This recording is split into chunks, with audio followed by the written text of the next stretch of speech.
A very good evening, everyone. Welcome to the fourth free class of this month, organized by Destiny Star. Today is day one of past life blessings and curse class. Piyush sir से request कि इस topic को detail में explain करें. Over to Piyush sir. या thank you और सभी participants को भी मेरा नमस्कार। तो जैसा हम लोगों ने प्रॉमिस किया था कि ये fourth class I think free class, ठीक है। इसके पहले हम लोग 3 क्लास कर ही चुके हैं, ठीक। आगे भी जो आने वाली वो भी कंप्लीट करेंगे।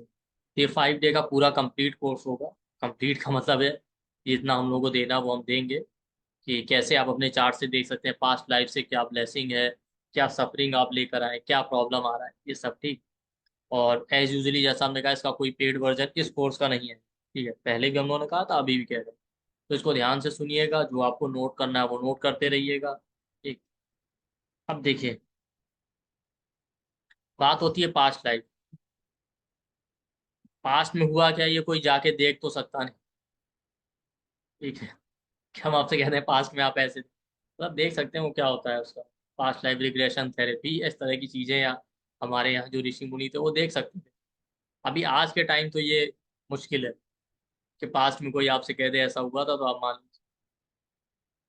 लेकिन आप पास्ट देख तो नहीं सकते, चलिए आप अपने पास्ट बर्थ को तो छोड़िए, अपनी प्रेजेंट में भी आप पास्ट के बारे में देख नहीं सकते, चलिए, या देख सकते हैं, आपको पता है, वापस जा तो नहीं सकते उसमें। लेकिन आपकी प्रेजेंट लाइफ कैसे चल रही है, आपका फ्यूचर कैसा होने वाला, उसका इंडिकेशन तो आपको मिल ही जाता है पास्ट इवेंट्स। वो आई थिंक कोई ऑथर है, उन्होंने कहा ना, history does not repeat itself but it does rhyme. तो इतिहास कभी अपने आप को दोहराता नहीं है, समझ जाइए। लेकिन उससे मिलती जुलती चीजें जरूर होती भाई। मान लेते हैं एक इंसान है, उसके बच्चे होंगे तो उससे मिलते जुलते ही होंगे ना। बट आप ये नहीं कह सकते ना कि वही इंसान दोबारा आ गया। तो पास्ट या हिस्ट्री हम पढ़ते ही सीखने के लिए, चाहे वो किसी भी चीज में हो। सेम ऐसे ही आपके चार्ट में, आपकी लाइफ में भी है। आप देखिए, पास्ट की चीजों को स्टडी करने से आपको एक पैटर्न पता चलता है। और हमारे यहाँ भी पुनर्जन्म का कॉन्सेप्ट है।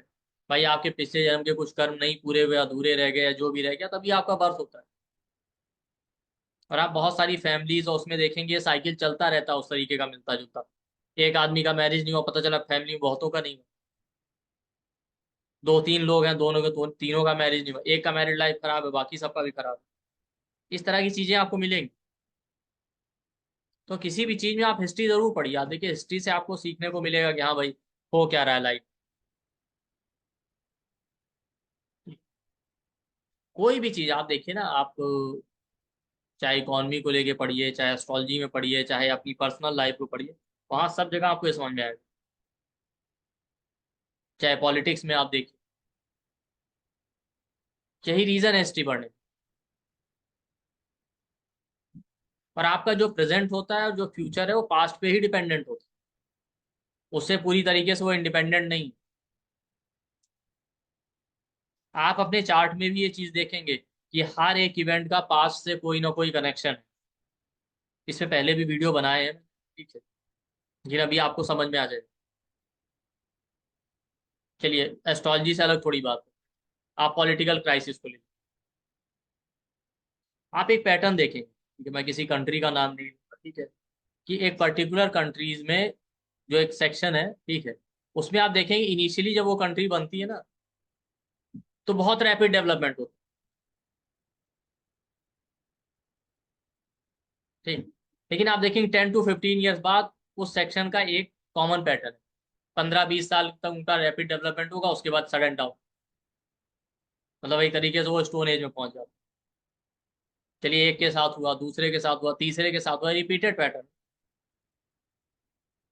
जिससे पता चलता है कि जो पास से साइकोलॉजी चली आ रही थी, थॉट प्रोसेस, वो आगे कंटिन्यू हो रहा है। जैसे मैं एक छोटा सा एग्जांपल देता हूँ, हमारे नेबरिंग कंट्रीज का। आप सेवेंटीज, अर्ली 70s में जाएंगे तो उनका डेवलपमेंट हमसे फास्ट था। वहां पे जो एक्सप्रेस वे होते हैं, नेशनल एक्सप्रेस वे, हाईवे का कॉन्सेप्ट पहले आया था बजाय हमारी कंट्री। डिश टीवी और ये सारी चीजें पहले आ गई थी। कितने साल का पीरियड होगा, 15-20 साल। और उसके बाद अभी देख लीजिए, और ये पैटर्न इस तरह के हर कंट्रीज में मिलेगा। तो इसीलिए हम पास्ट को स्टडी करते। अब ये बताने का रीजन ये था कि आप ये कह के नहीं बच सकते अरे पास्ट में हुआ होगा आपके साथ। आप देखेंगे वो पैटर्न आपकी लाइफ में, कि केवल कहने से नहीं होगा कि हाँ पास्ट में ऐसा था तो ऐसा हो गया हो। अब उसको कोई कंफर्म नहीं कर सकता, तो आप उसको कह के किसी को भी बेवकूफ नहीं बना सकते। तो आपके चार्ट में आप देखिए, जब भी पास्ट को स्टडी करते हैं तो नाइन्थ हाउस बहुत इंपॉर्टेंट। नाइन्थ हाउस ओवरऑल आपके क्रिएशन और आपके पास्ट। नाइन्थ हाउस आपके फादर का, फादर से ही आपका क्रिएशन हुआ। अब मैं पहले आपको डिस्क्लेमर दे दूं कि मदर का भी रोल होता है, नहीं तो बाद में कहें कि ऐसा नहीं, ठीक है। लेकिन हम उसमें अभी नहीं जाने वाले कि फादर और मदर का क्या रोल है, लेकिन एक समझने का तरीका। ठीक, ये सब नाइन्थ हाउस, नाइन्थ हाउस आपके फॉर्च्यून का। तो नाइन्थ हाउस का रोल बहुत प्रोमिनेंट। और फिफ्थ हाउस हमारा फ्यूचर होता है, ठीक है। नाइन से फिफ्थ क्या है? First house. फर्स्ट हाउस आपको रिप्रेजेंट करता है। नाइन्थ हाउस आपके फादर है, उनका फ्यूचर आप है। तो फादर आपका पास्ट हुए, तो आपका ओवरऑल पास्ट आपका नाइन्थ हाउस, और उस पर ही आपका फ्यूचर डिपेंडेंट। अब फर्स्ट हाउस आपको रिप्रेजेंट करता है, फर्स्ट से आप फिफ्थ हाउस देखिए, वो आपका फ्यूचर है, आपके बच्चे, आपका थॉट प्रोसेस। ठीक, तो फर्स्ट हाउस आप है, फिफ्थ हाउस आपके बच्चे, नाइन्थ हाउस आपके फादर का। फर्स्ट हाउस आपके इंटेलिजेंस का है, फिफ्थ हाउस आपके थॉट प्रोसेस। इंटेलिजेंस और थॉट प्रोसेस में डिफरेंस ये है कि फिफ्थ हाउस बताता है कि मैनिफेस्ट कैसे हो रहा है आपका। फर्स्ट हाउस तो आपका ओवरऑल ब्रेन, जो सोचते हैं उसका मैनिफेस्टेशन है फिफ्थ। और नाइन्थ हाउस फिफ्थ से फिफ्थ है। तो देखिए फिफ्थ हाउस आपके थॉट प्रोसेस का है, फिफ्थ से फिफ्थ है नाइन्थ हाउस। वो जो थॉट है वो भी आपके पास्ट पे डिपेंडेंट है, पास्ट पे एक्सपीरियंस कैसा रहा था, किन लोगों के साथ आप रह रहे हैं, किन लोगों का आपके ऊपर इन्फ्लुएंस है, वो डिसाइड करता है कि आपके थॉट कैसे हो। इसलिए आप देखिए ना कि क्या, छोड़िए हमेशा, कि आप देखेंगे हमारे यहाँ कहते हैं ना पढ़ाई लिखाई बहुत जरूरी है, लेकिन आप देखेंगे बहुत सारे पढ़े लिखे लोगों का भी बिहेवियर आपको ऐसा मिलेगा कि अनएक्सपेक्टेड होता है। वो कहाँ से आ रहा है? भाई वो जो पास्ट में जो थॉट का पैटर्न चला आ रहा है ना, वो गया नहीं है। तो पढ़ने से कुछ नहीं होने वाला। मतलब पढ़ने से ये आप नहीं कह सकते कि सब कुछ चेंज हो जाए। अभी कल का एक न्यूज आया कि एक यूके में कोई रेप केस हुआ, उसमें जब उसको विक्टिम, वो विक्टिम कह रहे हैं, जो कल्प्रिट था, उसको पकड़ा, उससे पूछा, तो उसने कहा कि हमें तो पता ही नहीं था कि यहाँ पे इलीगल है। ठीक, तो लोगों ने उस पर कमेंट किया है कि इसका मतलब इनकी कंट्री में इलीगल नहीं हो।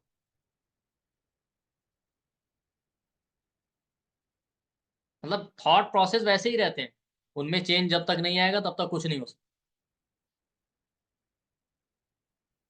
तो फिफ्थ हाउस आपके थॉट प्रोसेस का, फिफ्थ से फिफ्थ है नाइन्थ।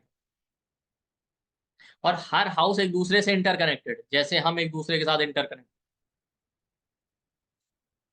अब फिफ्थ हाउस आपके फ्यूचर का है, फिफ्थ से फिफ्थ है ninth house. Ninth house past का है, इसका मतलब है कि आपका फ्यूचर आपके पास्ट पे डिपेंड है। फिफ्थ हाउस आपके पूर्व पुण्य का है। कुछ लोग ये समझते हैं कि फिफ्थ हाउस पास्ट का है, नहीं, फिफ्थ हाउस पास्ट का नहीं होता। फिफ्थ हाउस है पूर्व पुण्य का। नाइन्थ हाउस पास्ट का है, नाइन्थ हाउस फिफ्थ से फिफ्थ है, काउंट कर। और अगर आप नाइन्थ से भी काउंट करेंगे फिफ्थ तक, तो फिफ्थ हाउस नाइन्थ से नाइन्थ। तो नाइन्थ हाउस आपके पास्ट का है, नाइन्थ हाउस आपके फॉर्च्यून का है। तो पास्ट में अच्छा या बुरा जो किया उस पर ही डिपेंड करता है आपका फिफ्थ हाउस कैसा होगा, आपके पास पूर्व पुण्य है कि पूर्व जन्म के पाप आप लेकर आए। इसीलिए उसको पूर्व पुण्य कह रहे हैं। पूर्व पुण्य, ये नहीं कि पूर्व यानी पास्ट। कुछ लोग इसमें कंफ्यूज हो जाते हैं। अब वो पुण्य भी हो सकता है, ब्लेसिंग भी हो सकता है, नहीं हो सकता। इसीलिए इसीलिए फिफ्थ हाउस चाइल्ड बर्थ को रिप्रेजेंट करता है ना। बच्चे हैं, इसका बच्चे हैं आपके पास, इसका मतलब है कि आपने कुछ अच्छा अच्छा किया ही होगा। अदरवाइज आप बहुत से लोग देखिए मेडिकली फिट हैं, सब कुछ है, फाइनेंशियली स्टेबल है, तो भी चाइल्ड बर्थ नहीं हो पाता। अच्छा, अब आप कहेंगे आजकल नेचुरल नहीं तो आईवीएफ है ये। अरे आईवीएफ भी फेल हो जाता है बहुत का, रिपीटेड, एक नहीं 10-10 बार लोग करा ले। तो जब तक आपके पास कोई ब्लेसिंग नहीं है, चाइल्ड बर्थ नहीं हो सकती। तो वो फिफ्थ हाउस है। फिफ्थ हाउस आपके लव रिलेशन को रिप्रेजेंट करता है, केवल लव रिलेशन नहीं, अगर ब्रॉडर वे में देखें तो फिफ्थ हाउस बेसिकली बताता है कि प्रेम कितना है। अब सेवन्थ हाउस मैरिज का है, 7 से 11th है फिफ्थ हाउस, उसका गेन। मैरिज हो इसका मतलब ये नहीं है कि हाँ हारमोनियस रहेगा रिलेशन, वो फिफ्थ हाउस है, वो डिपेंड करता है कि पास्ट की ब्लेसिंग है आपके पास कि नहीं। फिफ्थ हाउस आपके गुरु, आपके गाइडेंस का है, आपका पास्ट ही आपको गाइड करता है। सरिता जी क्या कह रहे हैं आप बताएं। सर थोड़ा सा ना आप फास्ट बोल रहे हैं, प्लीज आप थोड़ा सा स्लो बोल सकते हैं।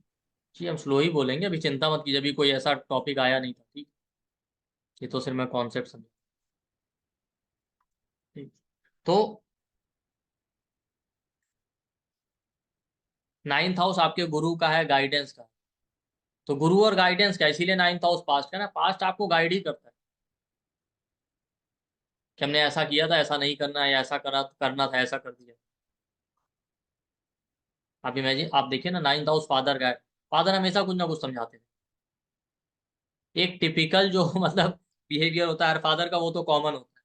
वो खुद जिस जॉब या प्रोफेशन में होंगे बच्चों को बताना शुरू करते हैं, ये वाला तो नहीं करना। आप देख लीजिएगा, बहुत ज्यादातर केसेस में ही मिलेगा। उन्होंने जो जो बहुत कम फादर ऐसे होंगे जो अपने बच्चों को ही बताएंगे, हाँ हम ये नौकरी में थे, ये नौकरी बहुत अच्छी थी, तुम्हें भी करनी। वो पहले दिन से रटने लगते हैं, यही सबसे बेकार।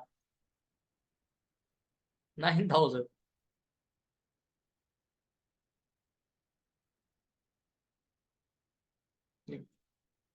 तो ये बस बेसिकली बताने का कॉन्सेप्ट था कि 9,000 इतना इंपॉर्टेंट क्यों, ठीक। अभी जब कवर करेंगे कि प्लेनेट तो आपको समझ में आ जाएगा आपके चार्ट में कैसे, ठीक। तो 9,000 धर्म का है। धर्म वो नहीं होता कि आप मंदिर में जा रहे हैं पूजा पाठ कर। धर्म का मतलब है जो आपके मोरल वैल्यूज, आपकी ड्यूटीज है। अब धर्म का है तो अधर्म भी हो सकता है, दोनों एक ही साथ चलते हैं। अगर आप अपनी ड्यूटीज परफॉर्म कर रहे हैं तो वो धर्म है, नहीं परफॉर्म कर रहे हैं तो अधर्म है। ये सबका सब नाइन। तो आप अपने बिहेवियर के लिए, अपने ओवरऑल लाइफ के लिए आप फर्स्ट हाउस देखते हैं ना, आज से आप 9th हाउस देखना शुरू। वो जो कुछ हो रहा है आपके फर्स्ट हाउस में, आपकी लाइफ में, वो पैटर्न कहाँ से चल रहा है, वो 9th हाउस से चल रहा है।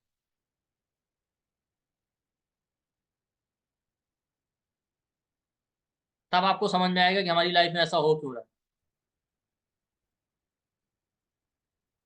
ठीक।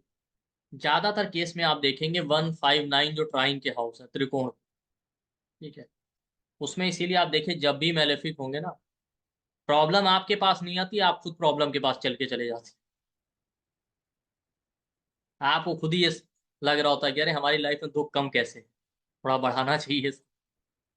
आप देखिएगा फर्स्ट, फिफ्थ और 9th हाउस जो ट्राइन के हाउस है, उनमें अगर मेलेफिक होते हैं तो आप देखिएगा इंसान खुद ही दुख के पास चलेगा, प्रॉब्लम के पास खुद चल के जाए, प्रॉब्लम उनके पास नहीं आती। तो हम एक एक प्लेनेट को कवर करेंगे, अभी आप वेट कीजिए। तो ये हो गया 9th हाउस। अब हर हाउस से 9th हाउस आप देखिए, हर प्लेनेट से 9th हाउस देखिए, वो उसका पास्ट और उसका क्रिएशन बता, उस पर्टिकुलर एरिया में जो प्रॉब्लम आ रही है उसका रूट कॉज आपको वहीं पे मिलेगा, ठीक। अब ये जो पास्ट है या पास्ट एक्सपीरियंस आप कहें या पास्ट का जो भी इम्पैक्ट है, ये कहीं से भी आ सकता है। आपके पेरेंट्स से आए, आपकी सोसाइटी से आए, पेरेंट्स से तो आता ही आता है, पेरेंट्स के अलावा आपकी सोसाइटी से, आपके आसपास के लोगों से, आप किन लोगों के साथ रहते हैं, उन सबका इम्पैक्ट होगा आप। आयुर्वेद ये कहता है कि जब हमारा कंसेप्शन होता है उसी समय हमारी प्रकृति डिफाइन हो जाती है, कि हमारी प्रकृति क्या होगी, कॉन्स्टिट्यूशन क्या होगा, फिजिकल और मेंटल दोनों। अगर आप जाएंगे तो शारीरिक प्रकृति अलग अलग बताई गई, वात प्रकृति, पित्त प्रकृति, कफ प्रकृति के लोग होते हैं। मानसिक बताई गई सत्व, रज और तम के बेस पे। फिर इनमें भी और फर्दर क्लासिफिकेशन, वो उसी समय डिफाइन हो जाता है जिस समय हमारा कंसेप्शन हो।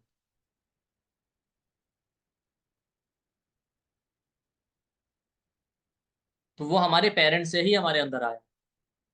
इसीलिए गर्भाधान जो संस्कार है उसको बहुत इंपॉर्टेंस दिया गया, क्योंकि भाई उसको आप बाद में चेंज नहीं कर सकते। बहुत सारी चीजें फिर आप बाद में नहीं चेंज कर पाएंगे, एक बार आपने कंसीव कर लिया। उस समय आपका लाइफ स्टाइल क्या था, आपका थॉट प्रोसेस क्या था कंसेप्शन के टाइम, वो सब आपको रिफ्लेक्ट होगा अपने बच्चे के अंदर। अब मेल के हिसाब से कंसेप्शन तभी हो जाता है जब कंजुगेट करते हैं, भाई उसके बाद तो उनका उतना रोल रहता नहीं ना, बाकी 9 मंथ तक तो फीमेल का ही रोल रहता है।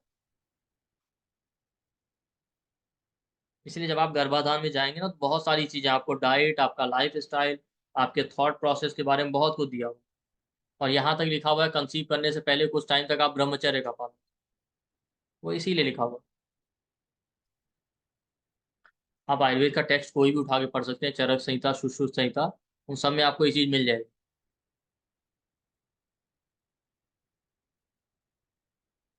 तो वो सबका सब आपके 9th हाउस, वहीं से डिसाइड हो जाता है कि आप फर्स्ट हाउस में आप क्या करने वाले हैं।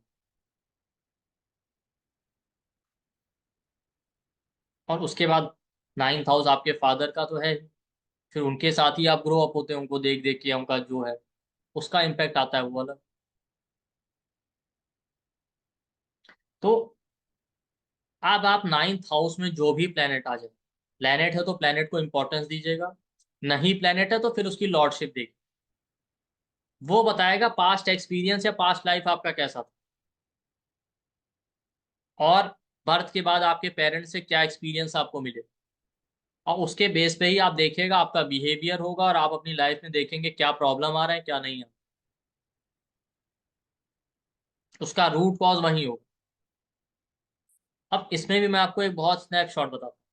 अगर मेलेफिक है 9th हाउस, या lordship malefic, Saturn, Mars, Rahu, Ketu, तो ये एक तरह से ब्लेसिंग भी है और कर्स भी है। ब्लेसिंग कैसे है कि ऐसे लोग हमेशा दूसरों का भला ही सोचते हैं, लेकिन फिर भी ये परेशान है। तो आप दूसरों का भला सोचते हैं तो उनके लिए ब्लेसिंग है, आपके लिए वो कर्स है। कभी भी आप देखिएगा मेलेफिक होंगे 9th हाउस में, या 9th हाउस का लॉर्ड मेलेफिक हो, आप दूसरों का भला सोचेंगे, दूसरों के लिए भला ही करेंगे, लेकिन आप खुद परेशान हमेशा। ऐसा इंसान कभी दूसरों का बुरा सोचता ही नहीं। और उसका रीजन भी आपको पता चल जाएगा। होता क्या है, देखिए, कोई भी चीज एक्सेस में हो तो भी अच्छी नहीं होती, ये ध्यान रखिए, हर चीज बैलेंस होनी चाहिए। इवन आपके चार्ट में प्लैनेट एक्सॉल्टेड हो तो भी अच्छा नहीं है, डेबिलिटेटेड भी अच्छा नहीं, क्योंकि एक्सेस में भी कोई चीज बेकार है और कम है तो भी बेकार है। बैलेंस अप्रोच होना चाहिए, तभी आप लाइफ अच्छे से जी। तो 9th हाउस में जो प्लैनेट आ जाए ना, वो चीज आपके ऊपर साइकोलॉजिकली हावी रहती है, वो सबकॉन्शियसली आपके अंदर चलती रहती है, वो आपका इनबिल्ट ट्रेट आप समझिए, मतलब जो डिफॉल्ट सेटिंग होती है उसे वैसा ही समझिए, जिसको आप चेंज नहीं कर सकते। तो किसी के भी चार्ट में आप देखिए मेलेफिक है 9th हाउस में, तो प्रॉब्लम है। सात्विक ग्रह उतनी प्रॉब्लम नहीं देते, सन, मून और जुपिटर ये सात्विक ग्रह होते हैं, ये उतना प्रॉब्लम नहीं देते। हाँ, हम स्टडी सारे प्लेनेट को करेंगे, क्योंकि हर प्लेनेट का पॉजिटिव और नेगेटिव दोनों मिलेगा, तो प्रॉब्लम तो कुछ ना कुछ सभी देते हैं। But Saturn, Mars, Rahu, Ketu, ये जो तमस वाले प्लेनेट है, ये आपको ज्यादा ट्रबल देंगे। और मैं आपको इंपॉर्टेंट चीज बताता हूँ चार्ट रीड करके, केवल मेलेफिक 9th हाउस में नहीं, जिस भी हाउस में आपके मेलेफिक प्लेनेट है, ये सैटर्न, मार्स, राहु, उस पर्टिकुलर एरिया में आप आए ही इस दुनिया में दूसरे का भला करने के लिए, और आप खुद परेशान हैं। आप देख लीजिएगा, जिस भी हाउस में मेलेफिक प्लेनेट, वहां आप दूसरे का ही भला करेंगे, लेकिन आप खुद सफर होने वाले।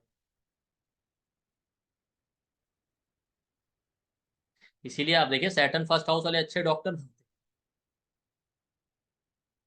क्योंकि फर्स्ट हाउस हेल्थ का है, सैटर्न बीमारियों का कारक है, खुद की हेल्थ को लेकर स्ट्रगल कर रहे हैं तो, लेकिन डॉक्टर अच्छे बन जाते हैं, सीख जाते हैं ना प्रैक्टिकल एक्सपीरियंस।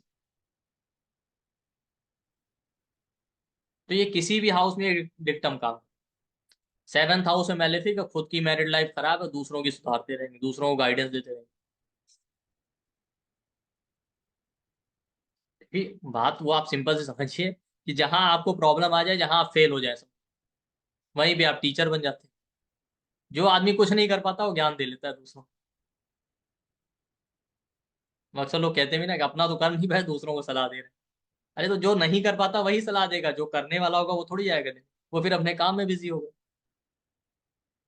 आप प्रैक्टिकली उठा के देखिए, जितने कोचिंग इंस्टीट्यूट चल रहे हैं उनमें पढ़ाने वाले कितने टीचर हैं जिन्होंने खुद क्वालिफाई किया, आईआईटी पीएमटी कुछ किया।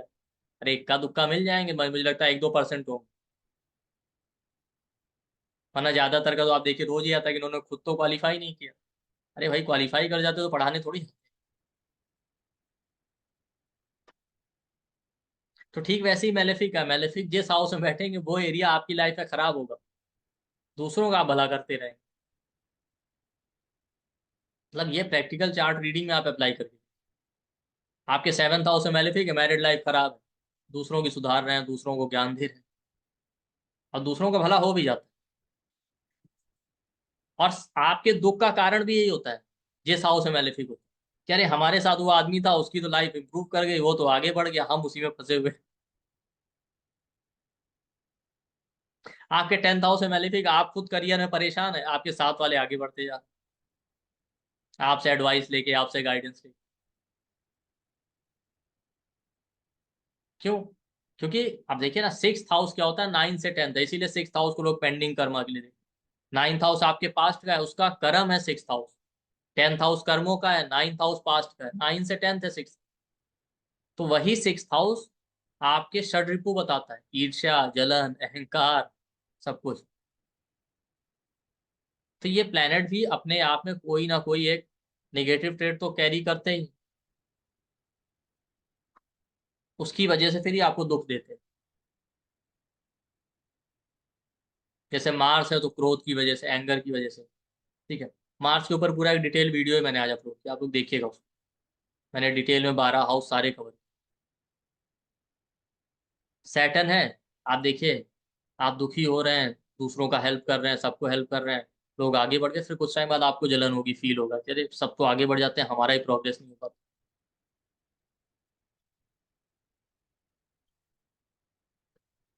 हर प्लेनेट इसी तरीके से।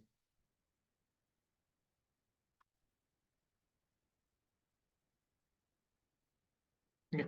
तो एक्सेस में कोई भी चीज बुरी आप ही समझ जाइए। आपके चार्ट में आप ये मत सोचिए कोई प्लेनेट बहुत स्ट्रांग हो गया तो बहुत अच्छा है। आप देख लीजिएगा एक्सॉल्टेड प्लेनेट जिनके चार्ट में, उनकी लाइफ में क्या प्रॉब्लम नहीं क्या, कोई प्लेनेट वीक है तो बहुत बुरा, ऐसा नहीं। बेटर है कि ना एक्सॉल्टेड हो ना डेबिलिटेटेड हो, ज्यादा सही।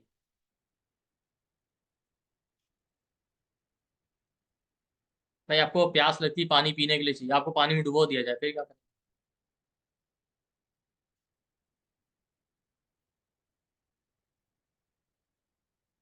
तब थोड़ी आपको अच्छा लगेगा।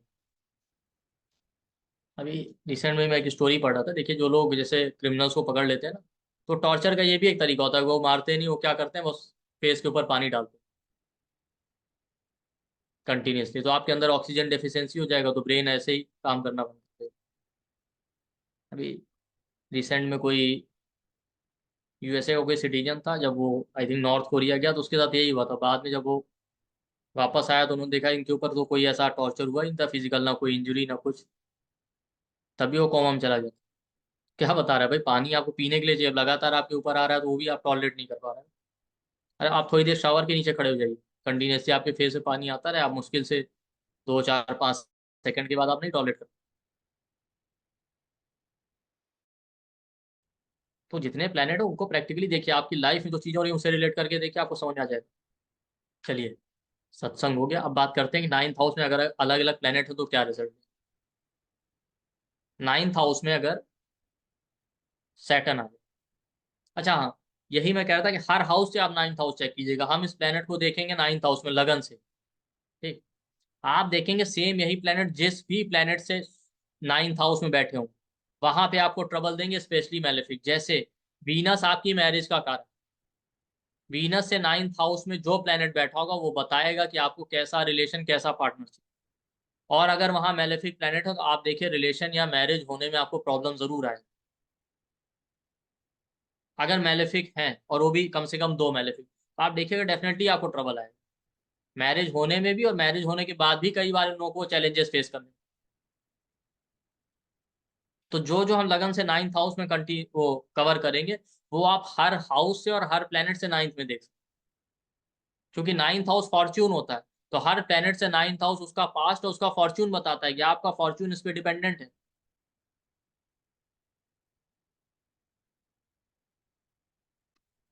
तो हम जब लगन से 9th हाउस देखेंगे ना, तो आप इसको अप्लाई करके देखिएगा, स्पेशली वीनस से 9th हाउस, क्योंकि मैरिज और रिलेशनशिप के तो बहुत सारे क्वेश्चन आते हैं, आप अप्लाई करके देखिएगा। वीनस से 9th हाउस में सैटर्न बैठा है तो क्या ये चीजें हो रही? वीनस से 9th हाउस में मैलेफिक हो तो वो सारे केस आपको मिलेंगे, trauma, emotional trauma, physical trauma, molestation, इस तरीके की जो भी चीजें होती हैं आपको देखने को मिलेंगी। लेकिन ओवरऑल वो आपको रिलेशनशिप में चैलेंज देता है, पहले तो मैरिज होने में प्रॉब्लम देगा, और होने के बाद भी वो चीजें लाइफ में कहीं ना कहीं ट्रबल देती रहती हैं लोगों को। क्योंकि देखिए, ये कहना आसान होता है कि नहीं नहीं, आप भूल गए और क्या बोलते हैं लेट गो करके आगे बढ़ जाएगी, बट लोग कर नहीं पाते। उषा जी क्या कह रहे हैं? मैं ये कंफर्म सर मैं ये कंफर्म करना चाह रही थी कि मेरे वीनस से 9th हाउस में केतु शनि की राशि में बैठा हुआ है जी, और बहुत सारी प्रॉब्लम्स रही थैंक यू। हैं। स्टार्ट करते हैं सैटर्न से। क्या कि लगन से 9th हाउस में सैटर्न है, उसका लॉर्ड है, ठीक है। अब सैटर्न किन चीजों का कारक है? करियर का कारक है, बर्डन, पेन, रिस्पॉन्सिबिलिटी, डिजीज, इन सब का कारक सैटर्न है। पेशेंस का कारक सैटर्न, हार्ड वर्क, जो लोग बहुत ही ट्रेडिशनल अप्रोच वाले होते हैं उसका कारक सैटर्न, ठीक है। सैटर्न बेसिकली इमोशनली आपको कोल्ड बना देता है, अंदर इमोशन होते हैं आप शेयर नहीं करेंगे, ठीक, आप वो समझ जाइए कि बर्फ की तरह होता है, आइस की तरह, मतलब वो है भी तो वाटर का एक फॉर्म ही है ना, लेकिन आप उसको पी नहीं सकते। ब्रह्मचर्य का कारक है, ब्रह्मचर्य से मतलब है लॉन्ग टर्म चीजें चाहिए, छोटा मोटा सोचते ही नहीं। रिजिडिटी का कारक है, रिजिड अप्रोच। सैटर्न कहीं ना कहीं कॉन्फिडेंस, लैक ऑफ कॉन्फिडेंस करता है।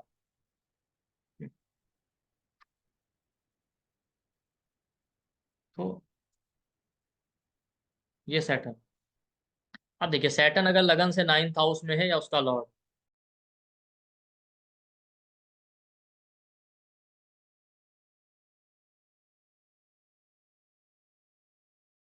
तो अब ये सारी चीज आपको उस इंसान के बिहेवियर में मिलेगी सैटर्न वाली। अब होता क्या है कि पास्ट में इनका एक्सपीरियंस ऐसा ही रहा, ठीक है, अपने फादर से या अपनी फैमिली या सोसाइटी से इनको यही एक्सपीरियंस एक्सपीरियंस मिला है कि लाइफ में स्ट्रगल बहुत है, इन्होंने बहुत स्ट्रगल देखी है, अपने फादर को स्ट्रगल करते देखा है, हार्ड वर्क करते देखा, इनके फादर ने बहुत दुख उठाए हैं, तो इनका खुद का जो है पास्ट इसी तरीके का रहा है, चाइल्डहुड समझिए आप, जो भी समझिए, कि जो बहुत ही स्ट्रगलिंग रहा है, बहुत पॉवर्टी में भी था, या किसी ना नहीं पॉवर्टी में है तो किसी ना किसी तरीके से स्ट्रगल है, दुख है, इन्होंने देखे हैं। इन्होंने अपने फादर को, अपनी फैमिली में लोगों को देखा है, बहुत मैच्योर, बहुत रिस्पॉन्सिबल, बहुत हार्ड वर्किंग। भाई सबसे पहले तो आपको आपके फादर से ही मिलेगा ना एक्सपीरियंस,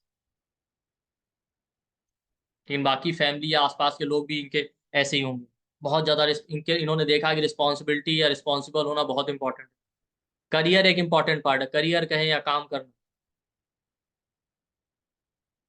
कि आप खाली नहीं रह सकते, बिना आपका करियर नहीं स्टेबल होगा तो लाइफ में आप स्टेबल नहीं हो सकते। ये सारा एक्सपीरियंस इनके पास का है। हो सकता है इनके फादर का करियर बहुत अच्छा रहा हो, या हो सकता है फादर का करियर बिल्कुल नहीं अच्छा था, तब इनके दिमाग में ये चीज आ गई, नहीं नहीं करियर है, नौकरी है, बहुत स्टेबल होना चाहिए। दोनों चीजें हो सकती हैं, एक्सपीरियंस कैसे भी आ सकता है। हो सकता है इस नेटिव के फादर और आसपास के लोग बहुत रिस्पॉन्सिबल रहे, तो वहां से या अपोजिट हो सकता है, फादर या आसपास के लोग बिल्कुल रिस्पॉन्सिबल नहीं थे, तो इनको लगता हो नहीं नहीं रिस्पॉन्सिबिलिटी तो एक इंपॉर्टेंट फैक्टर। खुद इन्होंने लाइफ में बहुत स्ट्रगल, पॉवर्टी देखी है, स्ट्रगल देखा, ये सारी चीजें इन्होंने देखा कि नहीं, पेशेंस एक इंपॉर्टेंट फैक्टर है। इनके फादर हैं, इनके आसपास के लोग हैं, या तो एक्सट्रीम पेशेंस वाले थे या बिल्कुल पेशेंस वाले नहीं थे, उसकी वजह से लाइफ में ट्रबल फेस करना पड़ा। भाई दो ही चीजें होंगी ना, या तो आपके पास कोई चीज बहुत अच्छी है या बहुत बुरी है, उसकी वजह से आपको सफर करना पड़ा। सैटर्न डिजीज का कारण है, घर में है, फादर है, या लोगों को बीमार देखा, हेल्थ नहीं अच्छी थी, तो होगा क्या अब आगे चल के इस इंसान का थॉट प्रोसेस, इसके लिए करियर बहुत इंपॉर्टेंट फैक्टर हो जाएगा। बचपन से नहीं नहीं, करियर स्टेबल होना चाहिए। ये लोग एक्सट्रीमली रिस्पॉन्सिबल होंगे, आप देखें, पेशेंस इनके पास बहुत होगा, इतना ज्यादा पेशेंस होता है कि इनको कोई कुछ भी कह दे, टॉलरेट करेंगे, जल्दी रिएक्ट ही नहीं करते। मतलब टॉलरेंस भी एक लिमिट तक होता है, ये ओवर टॉलरेंस वाले होते हैं। और जरूरत से ज्यादा टॉलरेट करने की वजह से लाइफ में इनको प्रॉब्लम फेस करनी पड़ती, दुख उठाने। एक्सट्रीमली रिस्पॉन्सिबल होंगे। और शॉर्ट टर्म तो कोई प्लान बनाते नहीं, हमेशा लॉन्ग टर्म सोच के चले। रिलेशन करना है लॉन्ग टर्म होना चाहिए, शॉर्ट टर्म कोई रिलेशन, जो भी काम करना है लंबा। नौकरी करनी है तो लंबी होनी चाहिए, करियर है तो लंबा होना चाहिए। शॉर्ट टर्म वाला इनका कोई गोल नहीं है। और ऐसे लोगों के अंदर इमोशंस बहुत होते हैं, लेकिन कभी ये अपने इमोशंस शेयर नहीं कर पाते, अपने दुख दर्द प्रॉब्लम कभी किसी के साथ शेयर नहीं करते। ठीक है। सैटर्न डिजीज का कारक है। ये लोग एक्सट्रीमली कॉशियस होते हैं हेल्थ को लेकर, हेल्थ अच्छी रहे, फिर भी कुछ ना कुछ हेल्थ इशू इनको बना ही रहता है। क्यों? क्योंकि इनको लगता है अगर हेल्थ ठीक रहेगी तभी सब कुछ ठीक है, अगर हेल्थ नहीं ठीक रही तो इनका जो एक्सपीरियंस हो यही है कि लाइफ बड़ी प्रॉब्लमेटिक हो जाएगी।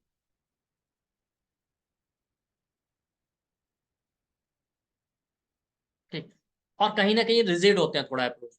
आप देखिए जल्दी अपना थॉट प्रोसेस चेंज नहीं करते अनलेस और अनटिल लाइफ में ऐसी सिचुएशन आ जाए, वरना आप इनको कितना भी समझाइए जल्दी चेंज नहीं करेंगे। और ट्रेडिशनल अप्रोच होता है, ये लोग जल्दी रिस्क नहीं लेना चाहते। अब इनके साथ दो चीजें होती, पहले तो ये रिस्क नहीं लेना चाहेंगे, एक्सट्रीमली ट्रेडिशनल अप्रोच। और यही लोग जब रिस्क लेंगे तो ऐसा रिस्क ले लेते हैं ना कि आप सोचिए कि मतलब कहते हैं ना कि अपनी लाइफ को ही रिस्क में डाल देते हैं। खुद कहते हैं खुद को बहुत अपने आप में एक बड़ी प्रॉब्लम में फंसा लेते हैं। हमेशा देखिएगा ये आदमी जल्दी रिस्क नहीं लेगा, बहुत ज्यादा ओवर थिंकिंग वाला होगा, बहुत सोचेंगे प्रोज एंड कॉन्स को लेकर। बट यही लोग एक टाइम ऐसा आएगा जिनके अंदर गैम्बलिंग टेंडेंसी, जो कहते हैं एक्सट्रीम रिस्क की, जो अपने आप को दांव पे लगा दी। मोहंती जी क्या कह रहे हैं? तो ये है। अब एक प्रॉब्लम और होता है इनके साथ, जिन्होंने खुद ही लाइफ में बड़े ट्रबल देखे हैं, तो ये वो लोग हैं जो सोचते हैं कि हर किसी के दुख दर्द दूर कर, कोई भी इनको प्रॉब्लम में दिखेगा वो इनसे हेल्प मांगे या ना मांगे खुद ही चले जाएंगे उसकी हेल्प। इनको लगता है दुनिया में कोई दुखी परेशान होना ही नहीं चाहिए।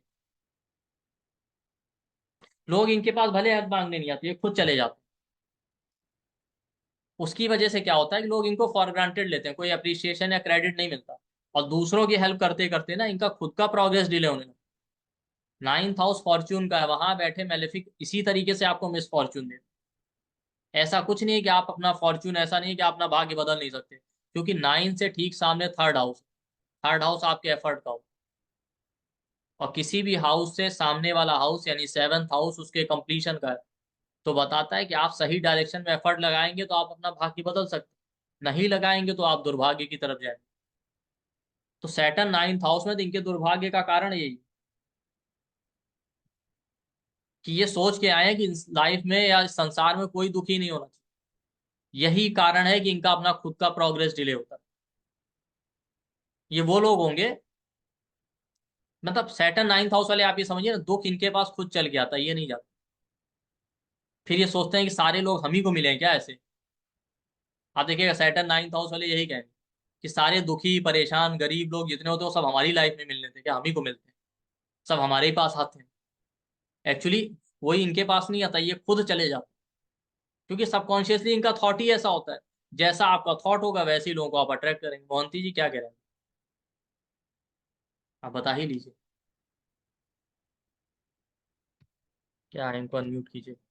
हाँ बताइए क्या है।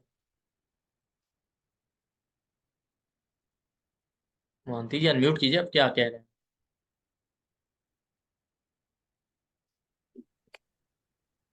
सर सॉरी डिस्टर्ब किए, पर आप जो जो बात बताए पूरा 100% सही है। जैसे कि हमारा मोटो होता है, हम दुनिया को आए हैं सर्व करने के लिए। जैसे कि मेरे भी मोटो है, मेरे सैटर्न भी है और राहु भी है। मेरे भी मोटो है कि बेगर फ्री इंडिया बनाने के लिए, मतलब मैं और थोड़े बड़े होके ऐसे करना है मेरे को। बेगर फ्री स्टेट बनाना है, इंडिया बनाना है। तो हाँ फिर राहु भी है, तो फिर ये चीज सक्सेसफुल होगा या नहीं, मतलब कि राहु का भी इन्फ्लुएंस हो रहा है। मन है मैं करूंगी, तो हम क्योंकि लोग, बचपन से मुझे ये है कि इस दुनिया में जो भी आया है कुछ देने के लिए आया है। नहीं और जो बिल्कुल। सारे डीले नहीं, बोलिए आप बोलिए। हम लोग की सुनिए, बिल्कुल आप बेगर फ्री बनाएंगे, हम लोग से ज्यादा बड़ा बेगर कौन है, पहले हम लोग शुरू कीजिए ना। नो। हम लोग अभी अकाउंट नंबर शेयर करेंगे, आप ट्रांसफर कीजिए पैसे। चलिए ठीक है। तो सैटर्न 9th हाउस में है, तो इनको ये लगता है कि सारे दुखी परेशान गरीब लोग हमारी लाइफ में ही आते हैं क्या, कोई ढंग का क्यों नहीं आता, क्योंकि वो आते नहीं है, खुद बुलाते हैं उनको। आप रिपीटेडली वही चीजें सोच रहे हैं, वो लोग आपके पास खुद आ जाएंगे या खुद ये चले के चले जाते हैं। और बाद में आप देखिए, जैसा मैंने कहा ना, फिर इनके अंदर थोड़ा बहुत जेलेसी वाला फैक्टर आने लगता है कि अरे वो इंसान ग्रो कर गया, वो ग्रो कर गया, हम ही पीछे रह गए। तो उनको रियलाइज होता है बात। बहुत ज्यादा डाउन ट्रॉडन और हम्बल होते हैं, इतने हम्बल होते हैं कि आप इनको बैठने के लिए कहेंगे तो कहिए लेट जाए, ये वो हाल। और यही 9th हाउस, ये सारा आया कहाँ से, इनकी सोसाइटी, इनके फादर से। इनके फादर में ये ट्रेट मिलेंगे, इनकी फैमिली, इनके आसपास के लोगों से इनको ये मिलता है। इनके आसपास ऐसे ही लोग इनको दिखाई देंगे। तो आप फर्स्ट हाउस से बिहेवियर देख रहे थे, वो जो बिहेवियर है उसका पैटर्न 9th हाउस से आ रहा है। तो इनका सॉल्यूशन भी यही है। पहली बात तो ये जो लैक ऑफ कॉन्फिडेंस है ना, कि दो चीजें हैं देखिए। एक तो वैसे भी इनका कॉन्फिडेंस थोड़ा लो होता है, कई बार कॉन्फिडेंस लो नहीं भी होता तो ये शो ऑफ नहीं करते, इनको पसंद नहीं होता। और सैटर्न जहां बैठा होता है वहां पे आपका फेथ यानी ट्रस्ट बहुत जल्दी टूट जाता है। ठीक। जहां भी सैटर्न होगा आप देखिए, जिस भी हाउस में होगा, वहां पे आपका जो है भरोसा बहुत जल्दी टूट जाएगा। तो क्यों, क्योंकि आप देखिए सैटर्न कैप्रिकॉन का लॉर्ड है, वहां पे जुपिटर डेबिलिटेटेड होता है। जुपिटर ट्रस्ट यानी फेथ का कारक है। ठीक है। तो सैटर्न उसका लॉर्ड है, सैटर्न भी जहां होगा वहां पे ये चीजें आपको मिलेंगी कि आपके अंदर ट्रस्ट या भरोसा बहुत जल्दी कम हो जाएगा, या भरोसा रहेगा ही। तो 9th हाउस सैटर्न वालों को फिर ये भरोसा नहीं रहता। वो मतलब उनका थॉट ऐसा हो जाएगा कि उनको आप कहेंगे ना कि नहीं नहीं भाग्य से होता है, ये सब कुछ होता है, वही चीजें मानेंगे, नहीं नहीं भाग्य वाग्य कुछ नहीं होता, भगवान भगवान कुछ नहीं। तो उनको लगता है इतना दुख देख ही चुके हैं कि भगवान होते तो अब तक आ जाते। या सेट 9th हाउस गाइडेंस का, इनको सही गाइडेंस नहीं मिलता। तो अगर एक टाइम बात कहेंगे ना, नहीं सही गुरु ढूंढ लीजिए, सही गाइडेंस, कहते हैं नहीं कोई गुरु गुरु सही नहीं होते, सब ऐसे ही। क्योंकि सैटर्न जहां होगा उस पर्टिकुलर हाउस में आप ट्रस्ट नहीं रखेंगे, आपका ट्रस्ट ब्रेक हो जाता है बहुत जल्दी, इंसान बहुत जल्दी फेथ लूज कर देता है। तो ऐसे लोगों के लिए सबसे बड़ा सॉल्यूशन है, देखिए भाई गुरु गुरु सब होता है, भाग्य वाग्य सब होता है, अपने दुर्भाग्य का कारण आप। प्यासा खुद कुएं के पास जाता है, कुआं प्यासे के पास नहीं आता। जो कोई भी ट्रबल्ड होगा, परेशान होगा, वो खुद आपके पास आएगा। उसको जरूरत होगी तो आपसे खुद हेल्प मांगेगा, आप बिना मांगे मत जाइए। और मांगता भी है तो पहले आप देखिए क्या उसको जरूरत है भी। ये कहीं भी नहीं लिखा कि अननेसेसरी। ये वो लोग होंगे अपनी पॉकेट में पैसे नहीं और दूसरों को दान दे। ठीक। तो ये मत कीजिए। दूसरों की हेल्प करना ठीक है, लेकिन हेल्प करने के साथ साथ ये भी ध्यान रखिए कि हम भी ग्रो कर पा रहे हैं कि नहीं। जब आपके पास नहीं होगा तो आप दूसरे को कैसे दें।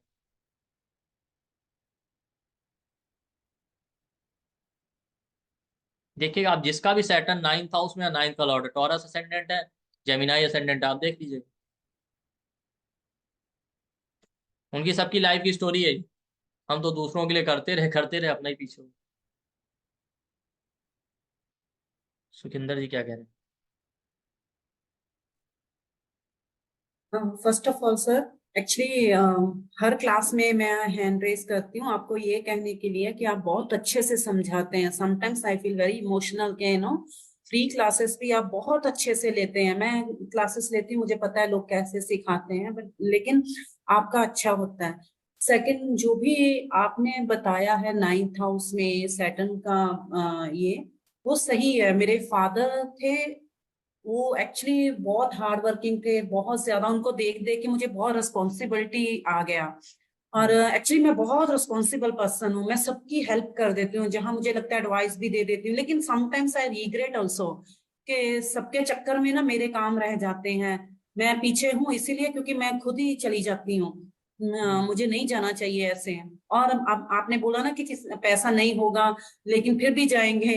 मॉर्निंग ये इंसिडेंट हुआ, मेरे पास चेंज नहीं था। वो एक गाय लेके आते हैं आदमी, मैंने उनको चिल्लर दे दिया, तो वो बोले ये कोई देने की चीज है। मैंने सोचा मेरे पास ये थे, मैंने दे दिया, वो भी नहीं रिस्पेक्ट, मैंने बोला ठीक है। कुछ भी होता है, मैंने देखा है ये चीज। और मैं टॉरस लगन की हूँ और मेरा 9th हाउस कैप्रिकॉन है और सैटर्न 5th हाउस में है। समटाइम्स मुझे लगता है कि शायद मेरा कर्म ही ऐसा है या मेरी ड्यूटी है ये, कि नो मुझे यही कंप्लीट करना है। शायद ईश्वर ने मुझे इसलिए चुना है कि मैं दूसरों की हेल्प करूं। बट कई बार जेलस, तो पता नहीं है ये जेलस है या क्या है, लेकिन मुझे ये फील होता है कभी कभी रिग्रेट कि सबके मदद के चक्कर में ना मेरे काम रह जाते हैं, मेरी पढ़ाई रह जाती है। अगर मैं खुद पे ध्यान देती तो शायद अच्छा होता। ये सब है एक्चुअली जो भी आपने कहा ना। आई थिंक एक बात भी ऐसी नहीं है कि जो नहीं है। ठीक है।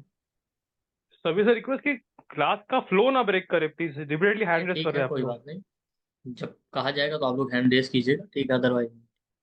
और तो ये हो गया सैटर्न 9th हाउस। तो मैंने आपको बताया ना कि यही आपका सॉल्यूशन, प्रैक्टिकल अप्रोच है। ठीक है।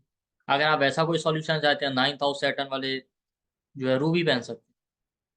ठीक है, डिपेंड करेगा सैटर्न की पोजीशन के ऊपर। ठीक है, ऐसा नहीं कि आप ब्लाइंडली पहनिए। अगर सैटर्न अच्छी पोजीशन में तो आप पहन सकते हैं। 9th हाउस की प्रॉब्लम, किसी और हाउस की हम बात नहीं करते। ठीक। तो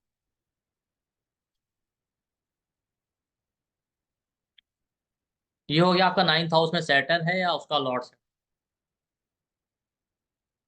जितने 9th हाउस सैटर्न वाले बड़ी बड़ी बात करें ना, हम तो बड़े दानी हैं, हम तो ऐसे ही लोगों को पैसा दे देते हैं। वो पता चल जाएगा कितने दानी। उनमें से अगर किसी ने पेड कोर्स में एनरोल नहीं किया तो पता चल जाएगा कि ऐसे ही दे देते हैं या वाकई बात।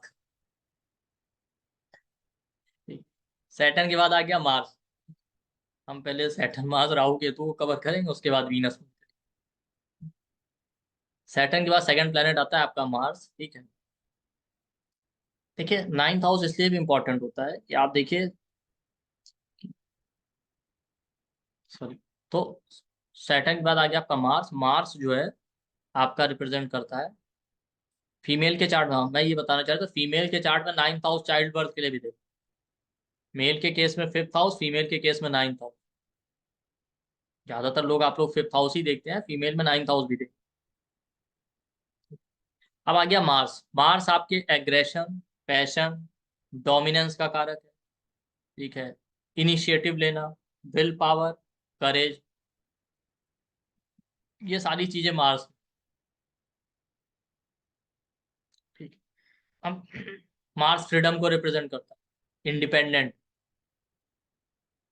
जस्टिस का, फाइट का कारक।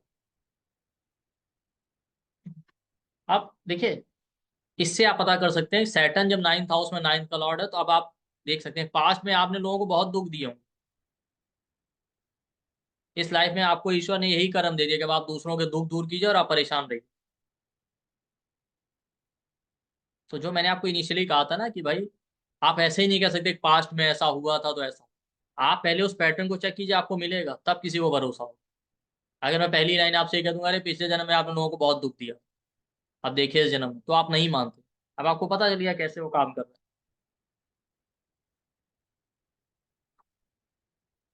तो इसी तरीके से मार्स है। मार्स 9th हाउस में 9th का लॉर्ड है, फ्रीडम का कारक है, जस्टिस का कारक है, इंडिपेंडेंट नेचर है, डोमिनेंस है, फाइट है, इनिशिएटिव है, ये सारे मार्स हैं, मार्स के ट्रेड। अब 9th हाउस में मार्स है या 9th लॉर्ड मार्स। ठीक। इस इंसान का एक्सपीरियंस ऐसा था, इनके फादर बड़े शॉर्ट टेम्पर्ड, एग्रेसिव थे या बहुत ज्यादा बोल्ड थे, इनिशिएटिव लेना, हर एक चीज में आगे बढ़ जाना, कई बार तो बिना सोचे समझे स्टेप ले।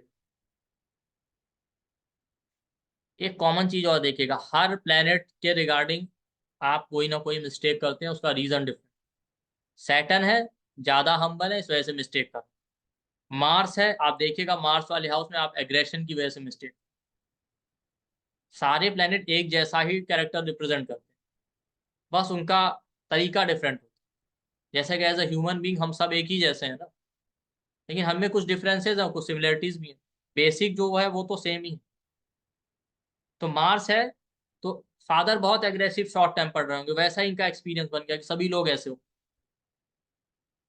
इनके आसपास के लोग ऐसे होंगे, इनिशिएटिव लेने वाले, हर एक चीज में इनिशिएटिव लेना, कई बार बिना सोचे समझे स्टेप लेना, चाहे इनके फादर हो आपके, चाहे आपके आसपास के। हमेशा लोगों से कॉन्फ्लिक्ट होना, या इन्होंने ऐसे लोग ही देखे हैं जो हमेशा झगड़ते रहते हैं। इनके फादर बहुत इंडिपेंडेंट और फ्रीडम लविंग, ये सारा मार्स का ट्रेड। अब आ गया ये इस इंसान की। अब ये खुद कैसा हो, ये खुद भी बड़े शॉर्ट टेम्पर्ड हो, हर चीज में आगे बढ़ के इनिशिएटिव लेना। अगर जुपिटर फर्स्ट हाउस या नाइन्थ हाउस में इन्फ्लुएंस नहीं दे रहा है, तो ये इंसान क्या करेगा, बिना सोचे समझे इनिशिएटिव ले लेते हैं, काम पहले कर देंगे, सोचेंगे बाद, तब रियलाइज होगा ऐसा क्यों। और इसी वजह से मार्स नाइन्थ हाउस में और नाइन्थ का लॉर्ड, कई बार लोग एंगर या एग्रेशन की वजह से बहुत बड़ा मिस्टेक कर देते हैं। मिस्टेक इतना बड़ा होता है कि इनके लिए डेथ जैसा सिचुएशन क्रिएट हो जाता है, क्योंकि मार्स जो है काल पुरुष में फर्स्ट और नाइन्थ हाउस का लॉर्ड, सॉरी फर्स्ट और एट्थ हाउस का लॉर्ड। एट्थ हाउस लॉन्जिविटी और डेथ के लिए देख। तो शॉर्ट टेम्पर्ड, एग्रेसिव होना, एग्रेशन की वजह से मिस्टेक कर, और फ्रीडम लविंग होते हैं, क्योंकि इनका एक्सपीरियंस ही ऐसा रहा है। अब जैसा मैंने कहा, एक्सपीरियंस दोनों तरीके से हो सकता है इनका लाइफ में एक्सपीरियंस ऐसा रहा है कि इनको बहुत बंधन में रहना पड़ा, तो ये इंसान अब ऐसा बिहेव करेगा, या इनके फादर को, इनके पेरेंट्स को, इनके आसपास के लोगों को देखा इन्होंने कि उनके पास कोई फ्रीडम नहीं थी, या वो एक्सट्रीमली फ्रीडम लविंग थे या फ्रीडम के साथ रहते थे, तो इनका बिहेवियर भी ऐसा हो जाएगा। इनको फ्रीडम चाहिए हमेशा, ये इंडिपेंडेंट रहना चाहते हैं, फ्रीडम इनके लिए बहुत मैटर करती है, कोई बॉन्डेज नहीं चाहिए। इनका एक्सपीरियंस ऐसा रहा है कि इनके फादर हैं, इनके आसपास के लोग हैं, या तो वाकई इनिशिएटिव स्ट्रॉन्ग तरीके से लेते थे, या इनका एक्सपीरियंस ऐसा रहा है कि फादर को इनिशिएटिव ले ही नहीं पाते, उनको तो पता ही नहीं था क्या करना है, उनसे कुछ भी कहो तो वो कभी इनिशिएटिव ही नहीं ले पाए। तो इनका एक्सपीरियंस हो गया और इनको लगेगा नहीं, लाइफ में इनिशिएटिव खुद लेना है, आगे बढ़ के इनिशिएटिव। तो कई बार क्या होता है, लोग ज्यादा एग्रेसिव होने की वजह से बिना सोचे समझे इनिशिएटिव ले लेते हैं, उसकी वजह से सफर करते हैं, मिस्टेक करते हैं। शॉर्ट टेम्पर्ड, इंपल्सिव बिहेवियर और जल्दीबाजी की वजह से फिर ये मिस्टेक करते हैं। ठीक। मार्स कॉन्फ्लिक्ट जस्टिस का कारक है, लड़ाई झगड़े का कारक। इनके आसपास के लोग ही कॉन्फ्लिक्टिंग नेचर के, फादर का बिहेवियर ऐसा रहा या फादर के कॉन्फ्लिक्ट होते रहे। अब इनका नेचर क्या होगा, इनका भी यही नेचर होगा, ये भी अगर कहीं लगेगा इनजस्टिस हो रहा है तो ये तुरंत लड़ लेंगे, ये कभी लड़ने से पीछे नहीं होते, चाहे अपने साथ हो इनजस्टिस, चाहे किसी और के साथ। ये हमेशा देखेगा, इस इंसान का प्रोग्रेस डिले ही इसीलिए होता है कि इनको क्या लगता है किसी के साथ इनजस्टिस नहीं होना चाहिए, तो हर किसी की लड़ाई ये लड़ने जाते हैं। अब प्रॉब्लम क्या है कि भाई, जिसकी लड़ाई लड़ने जा रहे हो खुद लड़ना भी चाहता है कि नहीं चाहता, कि आपको आगे कर दिया, खुद तो पीछे है। तो दूसरों की लड़ाई लड़ने की वजह से इनका प्रोग्रेस डिले होता है। अगर मार्च नाइन्थ हाउस में, नाइन्थ का लॉर्ड, नाइन्थ हाउस फॉर्च्यून का, इनका भाग्य बढ़ ही, मार्स एफर्ट का कारण है। इनका फॉर्च्यून ग्रो करेगा ही, या इनकी लाइफ में ग्रोथ होगी ही रिपीटेड एफर्ट के बाद, एक बार में नहीं होती।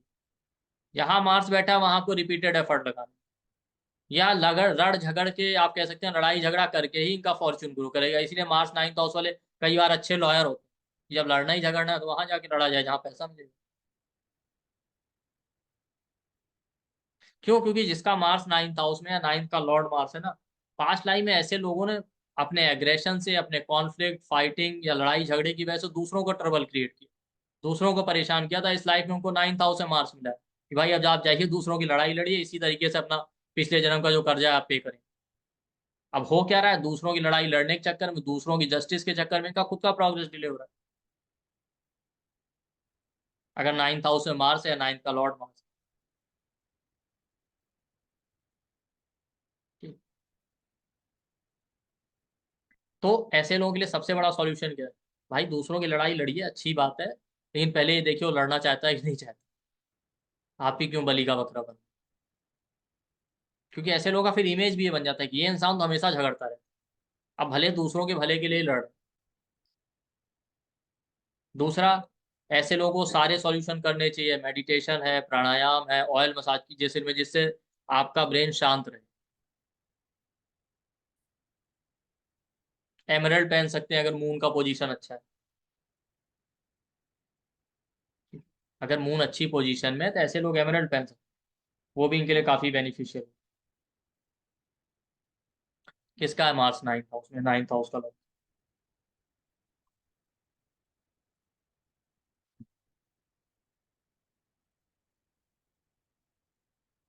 हाँ सविता जी, होता है।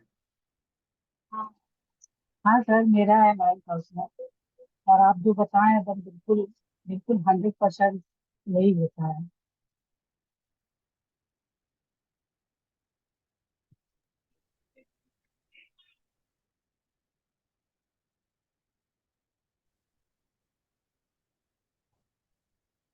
तो ये मार्स है। अब जैसा मैंने कहा ना, मार्स के ऊपर एक डिटेल वीडियो मैंने अपलोड किया, वो भी देख लीजिए। अलग अलग 12 के 12 हाउस में कवर की। अब मार्स के बाद हम लोग आते हैं नेक्स्ट प्लेनेट को कवर किया हमने, मार्स को कवर किया। इसके बाद आ जाते हैं राहु। ठीक है, देखिए सैटर्न मार्स राहु केतु से इसलिए मैंने शुरू किया, सबसे ज्यादा दुखी लोग इन्हीं से हैं। ठीक है, तो इसके बाद आ जाते हैं राहु। राहु अगर 9th हाउस में, 9th का लॉर्ड है राहु। 9th का लॉर्ड कैसे हो सकता है? एक्वेरियस का को लॉर्ड राहु राहु। ठीक, देखिए होता क्या है कि 9th हाउस में राहु है या 9th का लॉर्ड राहु है, तो होगा क्या कि इनके पास में इनको ऐसे ही लोग मिलेंगे, इनके फादर हैं या इनके आसपास के लोग हैं जिनके जो बहुत ही ज्यादा इनोसेंट या बिल्कुल नेव आप कहें, जिनको ज्यादा चीजें पता नहीं है, या आप ये कह सकते हैं कि जिनको दुनियादारी में कोई लेना देना नहीं। अब रिपीटेडली उनको चीटिंग होती है उनके साथ, इसी वजह से इनके फादर के साथ अक्सर चीटिंग, ज्यादा सॉफ्ट होने की वजह से, ज्यादा इनोसेंट, या इनोसेंट कहें या आप इसके लिए इग्नोरेंट कह सकते हैं, जो भी कहें, उसकी वजह से रिपीटेडली चीटिंग होगी इनके फादर के साथ या इनके साथ के लोग। देखिए फादर का तो होगा, फादर के अलावा भी आपके आसपास के लोग भी इंपॉर्टेंट है कि क्या आपका एक्सपीरियंस रहा। फादर वाला एक्सपीरियंस तो आप लेकर आएंगे ही आएंगे, बर्थ ही आपका उनसे हुआ है। ठीक, तो ये होता है। अब उसके बाद होता क्या है कि इनकी फादर की लाइफ एक तरह का शॉकिंग रहेगी, कुछ ना कुछ उनकी लाइफ में बड़ा शौक जरूर लगेगा इसी वजह से। ठीक है, क्यों? क्योंकि इनके अंदर ये ट्रेट आएगा अपने फादर से। ठीक है, इनके फादर हैं या आसपास के जो लोग हैं वो अनकंडीशनली लोगों को सपोर्ट करते थे, फिर भी लोग उन्हें चीट कर जाते। अब ये नेटिव भी ऐसे हुआ, ये भी क्या करेंगे? अनकंडीशनली लोगों को सपोर्ट, हर किसी की हेल्प करना, बिल्कुल इनोसेंट है, आराम से ब्लाइंड ट्रस्ट करना है, किसी पे भी इजिली ट्रस्ट करना, और लोग ही इनको चीट करेंगे। लोग कहते हैं 9th हाउस राहु या 9th लॉर्ड के साथ राहु हो तो इंसान चीटर होता है। ठीक है, अपोजिट मिलेगा आपको, लोग इनको खुद ही चीट कर लेते हैं। ज्यादातर केस में आप देखिए, राहु जिस हाउस में जिस प्लेनेट के साथ हो, लोग समझते हैं ये इंसान इस एरिया में चीट करेगा, होता अपोजिट है। लोग इनको खुद चीट कर लेते हैं, इनके अनकंडीशनल सपोर्टिंग नेचर की वजह से, या ये इजिली ब्लाइंड ट्रस्ट करते हैं लोगों पे ज्यादा इनोसेंट होने की वजह से। क्योंकि राहु वाला एरिया है ही ऐसा कि जहां आप एक्सप्लोर करने आए, आपको अभी पता नहीं है कुछ। तो इसी तरीके से 9th हाउस में राहु होगा तब भी ऐसा होगा, ये लोगों पे भरोसा करेंगे, लोगों को इनोसेंट है अनकंडीशनली सपोर्ट करेंगे, और लोग इनको खुद चीट करेंगे। जब रिपीटेड चीटिंग हो जाता है ना, तब ये इंसान सस्पिशियस हो जाता है, फिर ये इजिली किसी पे ट्रस्ट नहीं करते। और ऐसे लोगों के लिए लॉयल्टी सबसे ज्यादा मैटर करती है। इसीलिए अगर इनके साथ वाले लोग इनके साथ लॉयल है तब तो ठीक, अगर इनको थोड़ा सा भी ये हिंट मिलेगा ना कि इंसान लॉयल नहीं, ये तुरंत दूर हो जाए। राहु जहां भी होगा वहां आपके लिए लॉयल्टी बहुत मैटर करती है। वीनस के साथ राहु हो, इस इंसान को पार्टनर वही समझ में आएंगे जो बिल्कुल लॉयल हो।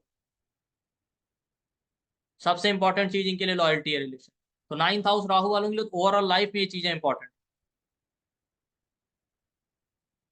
ठीक है, और इनके इनोसेंट बिहेवियर की वजह से, चीटिंग और चीटिंग की वजह से इनके साथ लाइफ में कोई ना कोई बड़ा शॉकिंग एक्सपीरियंस जरूर हो, कोई ना कोई एक बड़ा शॉक जरूर लगे।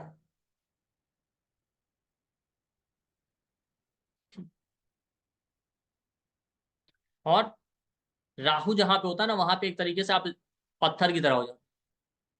आप स्टार्टिंग से ऐसे नहीं होते, उस एरिया में पहले तो बड़े इमोशनल हो, इतना झटका खा चुके होते हैं ना कि वो इमोशन सारे खत्म हो जाते हैं। तो 9th हाउस राहु है तो एक टाइम बाद ये इंसान आपको स्टोन हार्टेड मिलेगा, कोई इमोशन नहीं है किसी के लिए, या है भी तो सिर्फ तब तक है जब तक आप ठीक ठाक हैं इनके साथ, अदरवाइज तुरंत अलग हो जाएंगे। वो पहले वाला सिचुएशन नहीं रहा जैसा इनका स्टार्टिंग में लाइफ होता है कि अनकंडीशनली किसी से अटैच हो गया, इमोशनल होके उसकी हेल्प करनी है, वो कुछ नहीं रहेगा। ये सिर्फ स्टार्टिंग में ही आपको। अब होता क्या है, ठीक है, राहु 9th हाउस में है तो पास्ट लाइफ में आपने लोगों को चीट किया था। ठीक है, इस लाइफ में वही चीजें आपके साथ हो रही हैं कि आप लोगों की हेल्प कर रहे हैं, लोगों को सपोर्ट कर रहे हैं, लोग आपको चीट कर रहे हैं, और उसी चीटिंग की वजह से आपकी लाइफ में प्रॉब्लम आ रही है। आप देखिएगा 9th हाउस में जिसका भी राहु हो उसके साथ यही हुआ, ये खुद चीटर नहीं होते, इनके साथ खुद ही चीटिंग हो रही होती। अब एक चीज और भी होती है, जब रिपीटेड चीटिंग हो जाता है या बहुत स्ट्रगल लाइफ में कर चुके होते हैं ना, तो क्या होता है, फिर एक टाइम ऐसा आता है कि लोग शॉर्टकट लेने में एक्सपर्ट होते हैं। आप राहु 9th हाउस वाले के साथ देखिए, पहले ये सारे रूल फॉलो करेंगे, कहीं भी रूल से इधर उधर नहीं जाना है, सारे रूल सारे नियम कानून फॉलो, एक्सट्रीम हार्ड वर्क करेंगे। 9th हाउस फॉर्च्यून का है, मैलेफिक बैठा है तो आपके फॉर्च्यून आपको सपोर्ट नहीं कर रहा, आपको लगेगा 9th हाउस में राहु है तो आपको लगेगा हमारा भाग्य हमको सपोर्ट ही नहीं कर रहा। अब ये सारे नियम कानून फॉलो कर रहे हैं प्रॉपर स्टेप बाय स्टेप वाली, उसकी वजह से लाइफ में इतना स्ट्रगल फेस करेंगे ना ये, कि एक टाइम ऐसा आएगा कि लाइफ में इनको हर एक चीज के लूप होल के बारे में पता हो। क्योंकि देखिए लूप होल उसी को पता होते हैं जो पूरे प्रोसेस के थ्रू गया होता है, गुजरा होता है। तो ये वो लोग हैं कि जो स्ट्रगल का पूरा प्रोसेस होता है उसके थ्रू गुजरे हुए हैं। तो एक टाइम बाद इनको सारे लूप होल पता है, भाई सक्सेसफुल होना है तो बिल्कुल रूल्स के थ्रू चलने से कुछ नहीं होगा, यहाँ से ये रास्ता लेना है, यहाँ से ये जुगाड़ लेना है। ये 9th हाउस राहु, तो आप देखेंगे ये वो लोग होते हैं जो शॉर्टकट लेने में जुगाड़ लेने में फिर एक्सपर्ट हो जाते हैं। ये 9th हाउस राहु। तो जैसा मैंने कहा पास्ट में आपने लोगों को चीट किया है, इस लाइफ में आप लोगों की हेल्प कर रहे हैं, लोग आपको चीट, फिर इनको लगता है इस दुनिया में कोई सही आदमी है भी कि नहीं। सैटर्न मार्स राहु केतु वालों को यही लगता है कि दुनिया में ढंग के लोग लगता बचे ही नहीं। आप देखिए, और स्पेशली क्या होता है, राहु ना दूसरे कास्ट कम्युनिटी के लोगों को रिप्रेजेंट करता है। तो होता क्या है कि 9th हाउस राहु वाले इनिशियली अपनी कम्युनिटी के लोगों से बड़ा अटैच हो, उनको बहुत हेल्प सपोर्ट करेंगे, उनसे उनको इतना खराब एक्सपीरियंस मिलता है कि ये लोग सबसे दूर हो जाते हैं। ये कहते हैं अपने कम्युनिटी वाले, अपने देश वाले, अपने कास्ट वाले, अपनी बिरादरी के लोग तो सबसे बेकार, इनसे तो मतलब रखना ही नहीं, ये इसीलिए दूसरे कास्ट कम्युनिटी की तरफ अट्रैक्ट होने। तो अगर राहु 9th हाउस में, भाई देखिए ब्लाइंड ट्रस्ट किसी पे मत कीजिए, और आपको हेल्प करना है ठीक है वैसा ही है, जिसको जरूरत होगी हेल्प करेंगे, और अनकंडीशनली कुछ भी नहीं होता है इस दुनिया। इसे टर्म्स एंड कंडीशन के साथ जिसकी जितनी हेल्प करनी प्रैक्टिकल होके कीजिए, उसके बाद उस दूर रहिए, ज्यादा इमोशनली अटैच मत होइए, अदरवाइज आपके साथ चीटिंग हो। क्योंकि राहु इल्यूजन का कारक है, एक इल्यूजनरी स्टेट देता है इनके दिमाग में, नहीं नहीं ये इंसान तो अच्छा ही होगा, ये इंसान परेशान है तो ऐसा, उसकी वजह से भी ये सफर। तो इस चीजों से दूर रहिए, अनकंडीशनल कुछ भी नहीं होता, प्रैक्टिकल अप्रोच के साथ चलिए, जिसकी जितनी जरूरत उतना हेल्प कीजिए, बाकी अपनी लाइफ को प्रायोरिटी दीजिए। मैलेफिक 9th हाउस में बेस्ट सॉल्यूशन ये खुद को प्रायोरिटी देना सीखिए, ठीक। और येलो सफायर पहन सकते हैं क्योंकि राहु को जुपिटर ही कंट्रोल कर सकते हैं। तो ये हो गया राहु 9th हाउस। राहु के बाद आ जाते हैं केतु। मोहंती जी क्या कह रहे हैं? ठीक, आपका राहु 9th हाउस में भी आपने बताया था, याद हो, ठीक। चलिए, केतु 9th हाउस में, केतु 9th हाउस में और 9th का लॉर्ड। अब स्कॉर्पियो का को लॉर्ड केतु, ठीक है, या केतु 9th हाउस में तब। अब 9th हाउस में केतु होगा ना, तो केतु क्या करता है, केतु केयरलेस बिहेवियर। केतु फकीर लोगों को रिप्रेजेंट करता है, फकीर आदमी कैसे होते हैं, मस्त एकदम। ये लोग देखिए केतु मिस्टेक्स का कारक है, ठीक है, मिस्टेक्स है, केयरलेस बिहेवियर है, ये सब केतु है, ठीक। तो अब इन लोगों के साथ क्या होता है, अगर केतु 9th हाउस में हो ना, तो केतु 9th हाउस वाले आपको कहीं ना कहीं, इनको राहु और केतु दोनों ही शौक देते हैं, ठीक है। राहु शौक देता है आप इग्नोरेंट हैं या इनोसेंट होने के, केतु शॉकिंग एक्सपीरियंस देगा मिस्टेक्स की वजह से कि आप रिपीटेड मिस्टेक्स कर, और हेडलेस बिहेवियर है। अब होता क्या है, केतु 9th हाउस में तो इंसान हेडलेस हो, कंफ्यूज एकदम, इनका थॉट प्रोसेस सोचने का तरीका एकदम हेडलेस कंफ्यूज, इनको पता ही नहीं है, बिना प्रॉपर प्लानिंग के चल रहे हैं, कोई भी काम करना है हेडलेस होके एकदम इन्वॉल्व हो गए, ठीक है। और अपनी केयरलेसनेस की वजह से ये लाइफ में सफर कर। अब होगा क्या कि इनको ये एक्सपीरियंस आया कि इनके फादर ऐसे ही होंगे, एकदम हेडलेस कंफ्यूज, इनके आसपास के लोग ऐसे ही, फादर का और आसपास के लोगों का बिहेवियर ओवर एनालिटिकल मिलेगा, बाल की खाल उधर, हर एक चीज की फाइन डिटेल में जाना है, रूट तक जाना है, ठीक है। और केतु ना मार्स का ट्रेड कैरी करता है, कुजवत केतु। तो ये लोग भी कहीं ना कहीं इंपल्सिव होते हैं, देखेंगे इनके फादर हैं, इनके आसपास के लोग इंपल्सिव, जल्दी जल्दी काम करना। क्योंकि जो फ्री रहने वाला आदमी ना, केतु को भी फ्रीडम चाहिए, मुक्ति का कारक है, वो कोई काम करना ही नहीं चाहेगा, और अगर आपने उसको कोई काम बता दिया तो जल्दी जल्दी खत्म करेगा, जल्दी जल्दी खत्म करो जिससे फ्री हो जाए, और जल्दीबाजी में मिस्टेक करेंगे।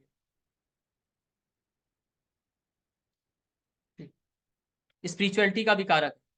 और केतु का एक ट्रेट होता है कि इनके साथ के लोग जो मिलेंगे ना, वो देखिए आप ऐसे होंगे, इनके फादर हैं, इनके आसपास के लोग जो बहुत ज्यादा अटैच नहीं, एकदम अटैच हुए फिर डिटैच, कोई मतलब नहीं। एक पल के लिए लगेगा कि इनसे ज्यादा आपके क्लोज कोई है ही नहीं, इनको लगेगा, और दूसरे पल ऐसा लगेगा कि इनको कोई लेना ही देना नहीं। अब ये भी ऐसी हो जाएंगे, इनका बिहेवियर भी ऐसे होगा, ओवर एनालिटिकल, डेप्थ में जाना है, बाल की खाल उधेड़ना है, और उसके बाद भी क्या करेंगे, जल्दीबाजी में गलती करेंगे। क्योंकि होता क्या, देखिए दोनों चीजों में डिफरेंस क्या है। पहले तो सोच रहे हैं एकदम डीप लेवल पे, सारा टाइम सोचने में निकल गया। फिर जब इंप्लीमेंट करने की बारी आई तो एकदम जल्दीबाजी में काम करना शुरू किया, जल्दी जल्दी खत्म करने के चक्कर में बार बार मिस्टेक कर। ये लोग जल्दी कोई काम में इन्वॉल्व नहीं होना चाहेंगे, केयरलेस एकदम। तो भुलक्कड़ आदमी होता है वैसी ऑब्लिवियस स्टेट, आपने कुछ कह दिया भूल गए, जैसे कुछ हुआ ही नहीं। इनको आप कुछ भी कह दिए, थोड़ी देर बाद ऐसा लगेगा जैसे कुछ हुआ ही नहीं। ईगो बहुत जल्दी हर्ट हो जाता है। ये सारे इनको अपने फादर और पेरेंट्स, इनके फादर, इनके आसपास के लोग ऐसे ही। ठीक है, उसी केयरलेसनेस की वजह से बार बार मिस्टेक कर रहा है, उसी मिस्टेक की वजह से इनको लाइफ में कोई ना कोई बड़ा शौक जरूर लगेगा। और फिर क्या करता है, केतु का एक ट्रेट है रिजेक्शन का। अब होगा क्या ना कि इनके आसपास कोई भी आ जाए, इनको गाइडेंस दे, सपोर्ट दे, इनको आप अच्छा गाइडेंस भी दीजिए, सुनेंगे नहीं, रिजेक्शन मोड में। एक्सेप्टेंस का क्वालिटी नहीं है इनके अंदर। अब इनको आप कुछ भी अच्छा बता दीजिए ना, इनको सही सलाह भी दीजिए, ये या तो सुनेंगे नहीं, सुन लेंगे तो फॉलो नहीं कर। ये भी एक रीजन है लाइफ में सफरिंग। फिर इनको लगेगा कि अब तो हमारा भाग्य हमारा सपोर्ट ही नहीं कर, लगता सारा दुर्भाग्य हम ही लिखवा के लाए। अरे भाई, दुर्भाग्य लिखवा के नहीं लाए, कोई आपको सही सलाह देता है, आप सुन ही नहीं रहे, आप केयरलेस हैं। और आपको लगता है कि हमको सब पता है पास्ट लाइफ। क्यों? क्योंकि केतु के साथ क्या है, केतु 9th हाउस में इसलिए मिला कि पास्ट में ना आपकी केयरलेसनेस की वजह से, आपकी इग्नोरेंस की वजह से आपके आसपास के लोग सफर किए, उनको प्रॉब्लम हुई आपकी केयरलेसनेस की वजह से। अब वो चीजें आपकी लाइफ में रिपीट हो रही। अब अपनी केयरलेसनेस की वजह से अब आप सफर करेंगे, आप मिस्टेक करेंगे, उसका खामियाजा आप भुगतेंगे।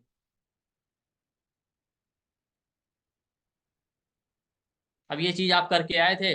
आप देखिए, हमें जन्म ऐसे ही नहीं मिलता, जो हमने कर्म किए होते हैं प्रारब्ध में, उसके अनुसार उसी सिचुएशन में, उसी फैमिली में, उसी इन्वायरमेंट, उसी तरह की जगह हमें ईश्वर भेजता है, जहां हम उसी तरह के कर्मों का फिर भोग करते हैं। तो आपको वही इन्वायरमेंट मिलेगा, वैसे ही फादर, वैसे ही आसपास के लोग जो प्लेनेट 9th हाउस में है, और फिर वैसी ही चीजें आपकी लाइफ में रिपीट। तो सॉल्यूशन यही भाई, केयरलेस मत होइए, ज्यादा इंपल्सिव होके काम मत कीजिए, प्रॉपर प्लानिंग करके काम कीजिए। ठीक है, और ओवर एनालिटिकल या ओवर क्रिटिकल होने की जरूरत नहीं कि आप हर इंसान में कमियां ही ढूंढ रहे हैं। अदरवाइज आप हमेशा परेशान रहेंगे। हेडलेस होके बिहेव मत कीजिए। ऐसे लोग, अगर मरकरी का पोजीशन अच्छा है तो एमराल्ड भी पहन सकते। पूजा जी क्या कह रहे हैं? हमको पता है कि आपकी यही कहानी। बताइए, अनम्यूट कीजिए, आप म्यूट।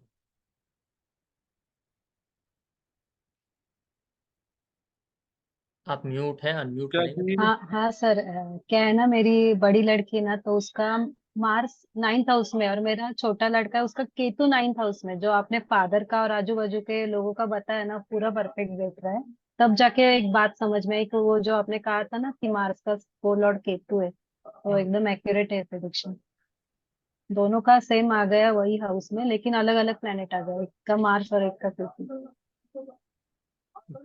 तो यहाँ से आपको समझ में आया कि ये मैलेफिक 9th हाउस में है, तो रीजन क्या है आपकी प्रॉब्लम का, उसका सॉल्यूशन क्या है। ठीक है, इसे देखिए, मैंने पूरा आपको डिटेल में बताया, ये कह के नहीं उसको खत्म किया मैंने, कह रहे पास्ट लाइफ में आप बहुत केयरलेस थे, आपकी वजह से दूसरे परेशान हुए, तो इस लाइफ में आप अपनी केयरलेसनेस से परेशान हो। आप देखिए वो पैटर्न आपको आसपास मिल रहा है। हमारा शरीर मरता है, आत्मा तो मरती है नहीं, एक शरीर से दूसरे शरीर में जाती है, वो वही शरीर उसी इन्वायरमेंट में जाती है कि जिस तरीके के आपने कर्म किए हो, और फिर वैसी ही चीजें आपको मिलेंगी, वैसी ही चीजें आप भोगेंगे।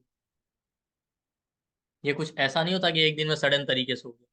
ठीक है, वो हमको लगता है कि बस ऐसा हो गया। तो ये चीजें जब आप देखेंगे तो आपको अपनी लाइफ में मिलेगा, और इनका प्रैक्टिकल सॉल्यूशन यही है। ठीक ठीक है, आपको जेमस्टोन बताए हैं, पूजा पाठ, वो सब आप कर सकते हैं, लेकिन जब तक प्रैक्टिकली आप अपने अंदर चेंज नहीं करेंगे, आप इनको कभी सॉल्व नहीं। हाँ, बहुत एमरेल्ड आपने पहन लिया, दिमाग वैसे ही चल रहा है उल्टा, क्या कर लेगा एमरेल्ड? कुछ नहीं कर पाएगा ना। चलिए, सैटर्न हो गया, मार्स हो गया, राहु हो गया, केतु हो गया, ये 9th हाउस में बैठे हो, नहीं बैठे हो तो लॉर्डशिप देखिएगा। 9th हाउस में तो ज्यादा इफेक्ट देंगे, आप समझ जाइए। लॉर्डशिप होगी तो कम देंगे, क्योंकि तो फिर बाई डिफॉल्ट सभी के लिए हो जाएगा, बट आपको मिलेगा इफेक्ट। अब आ जाते हैं बाकी प्लेनेट के ऊपर, जुपिटर, सन, मून, मरकरी और वीनस। सन 9th हाउस में, ठीक है। ओवरऑल सन तो एक सात्विक प्लेनेट है, ठीक है, लेकिन सन क्रिएशन का कारक, आपके फादर का कारक भी सन है, ठीक। सेल्फ रिस्पेक्ट को रिप्रेजेंट करता है, नेगेटिव सेंस में चले जाए तो ईगो बढ़ा देता है, ठीक है। रिस्पॉन्सिबिलिटी भी देता है सन। सैटर्न भी रिस्पॉन्सिबिलिटी देता है, सन भी रिस्पॉन्सिबिलिटी देता है, दोनों में डिफरेंस। सन क्या है? सन आपके फादर हैं, गवर्नमेंट है, ये वो चीजें हैं जहाँ, वो पोजीशन है जहां पे रिस्पॉन्सिबिलिटी ऑटोमेटिकली आ जाती है। आप प्राइम मिनिस्टर बन गए, कंट्री का रिस्पॉन्सिबिलिटी आपके ऊपर आ गई, भले आपने कुछ नहीं किया। कहीं मर्डर भी हो जाए ना किसी कोने में, तो लोग ये कहेंगे हाँ गवर्नमेंट रिस्पॉन्सिबल।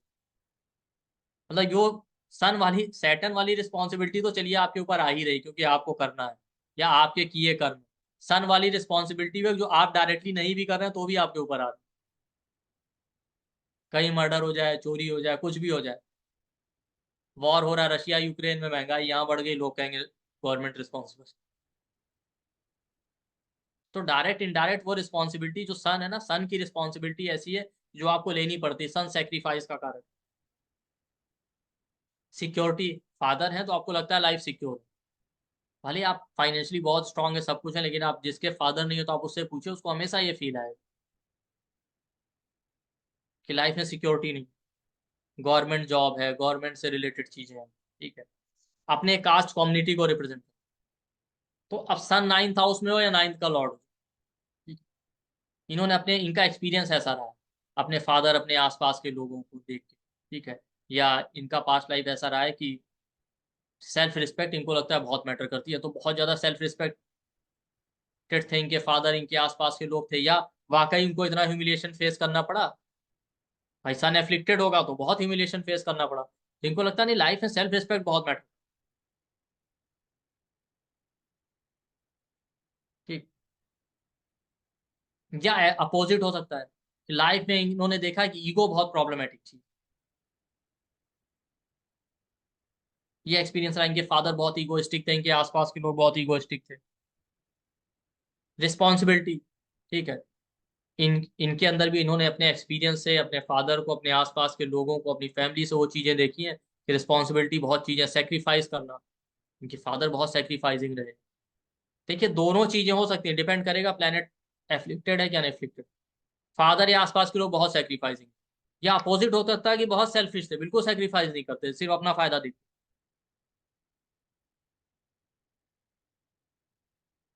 ठीक।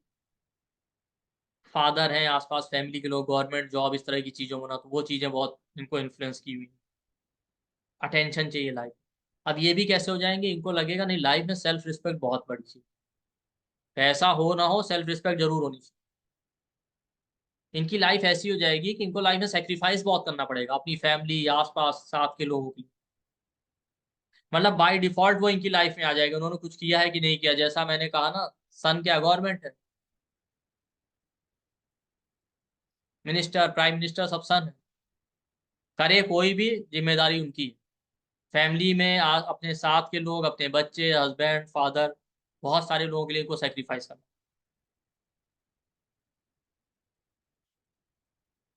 ठीक। और जैसा मैंने कहा सेल्फ रिस्पेक्ट बहुत बड़ी चीज है, इनके लिए सिक्योरिटी बहुत मैटर करती है, ठीक है। इसीलिए लोग देखिए हमेशा करियर है, जॉब में, गवर्नमेंट जॉब है, हाई अथॉरिटेटिव पोजीशन, क्योंकि दो चीजें, सिक्योरिटी चाहिए और रिस्पेक्ट चाहिए।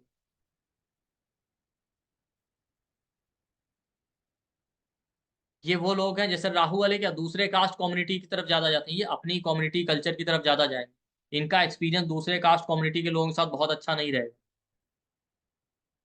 इनको लोगों को लगेगा अपनी कम्युनिटी, अपने कास्ट, अपने साथ के लोगों को सपोर्ट करना चाहिए, उनको प्रमोट करना चाहिए। बट ओवरऑल सन एक सात्विक प्लेनेट है, उतना प्रॉब्लम नहीं देगा, बट ये थोड़ी बहुत प्रॉब्लम है, जैसे ईगो का प्रॉब्लम, ज्यादा ईगो की वजह से आपकी लाइफ में ग्रोथ हैम्पर होगी, या आप ग्रो नहीं कर पाए। पास्ट में आपके ईगो की वजह से लोग परेशान हुए तो पास्ट लाइफ में, इसलिए सन इस लाइफ में आपको मिला है, उस ईगो की वजह से आप सफर करेंगे, आपकी ग्रोथ नहीं हो पा रही। तो बस आपको ईगो पे कंट्रोल रखना है, अदरवाइज सन एक अच्छा प्लेनेट है। सन मैलेफिक नहीं है, सिर्फ एक क्रूर ग्रह है। और सन है 9th हाउस में, बहुत डिसिप्लिन्ड होके रही, खासकर जिनका सन एफ्लिक्टेड हो 9th हाउस में 9th लॉर्ड के साथ, उनके साथ ये प्रॉब्लम रहता है कि वो कैरेक्टर या डिसिप्लिन फॉलो नहीं करते। सन एफ्लिक्टेड हो सेक्सुअल लाइफ में बड़ा प्रॉब्लम देगा, परवर्टेड माइंडसेट जो होता है वो इन्हीं लोगों का आपको मिलेगा। तो डिसिप्लिन और मोरल वैल्यूज को फॉलो कीजिए, आपको प्रॉब्लम नहीं आएगा, और सेक्रीफाइस आपको करना पड़ेगा।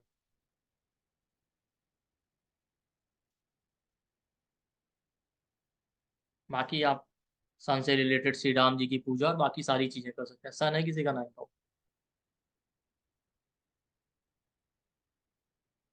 रुचिका जी होता है। सर सन है और डिसिप्लिन में प्रॉब्लम आता है सर, और अगर राहु के एफ्लिक्टेड, साथ अफ्लिक्टेड है। हाँ तो बोलते कि like it's like a solar Eclipse, Rahu को कैसे मनाए कि सन की कुछ तो ऊर्जा मिले। और किसका है सन बिना राहु के, इसका राहु के साथ।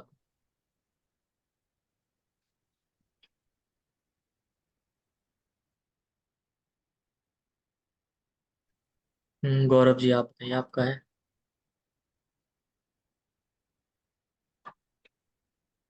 गौरव जी अनम्यूट करिए।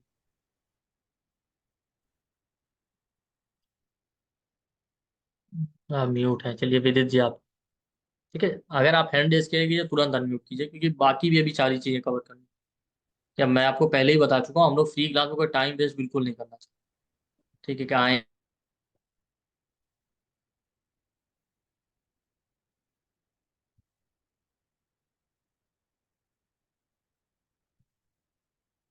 सर वो ईगो का तो इशू है, वो चीज तो काफी सही पॉजिटिव। वॉइस आ रहा है मेरा। हाँ आ रहा है। ऑडिबल है। हाँ बताएं, क्या कह रहे हैं सर विदित। ईगो का इशू तो है तो फादर के साथ भी है, और कुछ हद तक मेरे साथ भी है। हम्म। और डिसिप्लिन्ड लाइफ तो मैं मेंटेन करता हूँ, क्योंकि विद टाइम रियलाइज कर चुका हूँ ये सब चीज़ें, कि डिसिप्लिन नहीं रहेगा तो फिर प्रॉब्लम आ जाती है, मेरे खुद वीकनेस लगने लगती है काफी। तो वो अप्रोक्सीमेटली 7-8 ईयर्स से वो मेंटेन चल रहा है। वो फादर भी काफी डिसिप्लिन्ड और लाइफ फॉलो करते हैं, तो वो चीज़ अच्छी है। जी थैंक यू। चलिए नेक्स्ट करते हैं आगे। सन के बाद हम आएंगे मून के ऊपर। ठीक है, मून भी एक बेनिफिक प्लेनेट है, अगर वीक नहीं है, डेबिलिटेटेड नहीं है, तो आपको उतना प्रॉब्लम नहीं देगा। ठीक है, तो अगर मून 9th हाउस में 9th का लॉर्ड है तो इनका एक्सपीरियंस ओवरऑल अच्छा ही रहा है। अगर मून एफ्लिक्टेड नहीं है, देखिए दो चीजें, ऐसे लोगों का पास्ट एक्सपीरियंस अपने फादर से, अपने आसपास के जो लोग हैं इनको बहुत इमोशनल और केयरिंग, जो इनको बहुत प्रॉपर इमोशनल सपोर्ट केयर सब कुछ मिलेगा, अनकंडीशनल सपोर्ट। इनके फादर आसपास के लोग ऐसे होंगे जो लोगों को प्रॉपर इमोशनल सपोर्ट देना, केयर करना, अनकंडीशनली लोगों को सपोर्ट करना। बट मून का भी एक प्रॉब्लम है कि इनके आसपास के जो लोग होंगे उनसे इनको एक्सपीरियंस कैसा मिलेगा कि इनके फादर, इनके आसपास के लोग लोगों को अनकंडीशनली सपोर्ट और हेल्प करते थे, फिर भी लोगों को चीट कर लेते थे, या ज्यादा इमोशनल होने की वजह से उनके साथ चीटिंग हो जाता। अब यही मून अगर एफ्लिक्टेड है तो निगेटिव हो सकता है, इनके आसपास के लोग, इनके फादर बिल्कुल भी इमोशनल नहीं थे, या इमोशनल सपोर्ट और केयर मिसिंग था। इस तरह का एक्सपीरियंस इनको फादर और आसपास के लोगों से रहा। ठीक है, अब इस इंसान के लिए क्या है, ये इंसान के लिए इमोशंस बहुत मैटर करते हैं। अब जो एक्सपीरियंस इनको मिला, ये खुद भी लोगों को प्रॉपर इमोशनल सपोर्ट देंगे, क्योंकि इनको ये समझ में आ गया है कि इमोशंस लाइफ में बहुत मैटर करते हैं। तो लोगों को ये इमोशनली सपोर्ट करेंगे, अनकंडीशनली सपोर्ट करेंगे, और उसकी वजह से ही इनके साथ चीटिंग होता है। ज्यादा इमोशनल होना भी चीटिंग का कारण है, तो ज्यादा डिजायर है, ज्यादा इमोशन, तो उसकी वजह से इनके साथ चीटिंग होगा।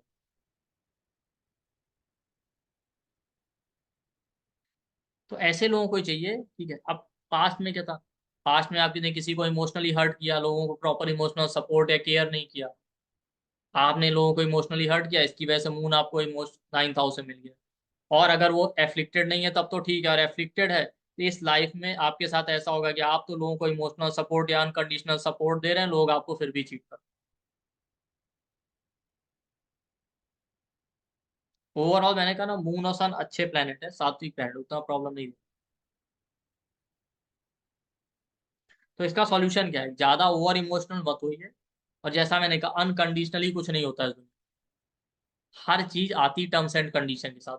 ठीक है, लोगों को सपोर्ट कीजिए, हेल्प कीजिए, वो बात ठीक है, लेकिन ऐसा कुछ नहीं कि बिल्कुल अपनी लाइफ को स्टेक पे लगा। स्पेशली मून एफ्लिक्टेड हो चार्ट में, 9th हाउस में हो, तो आप देखेंगे इन लोगों को लगता है कि सारे इमोशनली टूटे फूटे दुखी हारी लोग हमारे पास आते हैं, ढंग का कोई क्यों नहीं आता। आपको समझ में आ रहा है कि आप ढंग के होंगे तभी ढंग के मिलेंगे आप, नहीं तो कोई नहीं मिलेगा।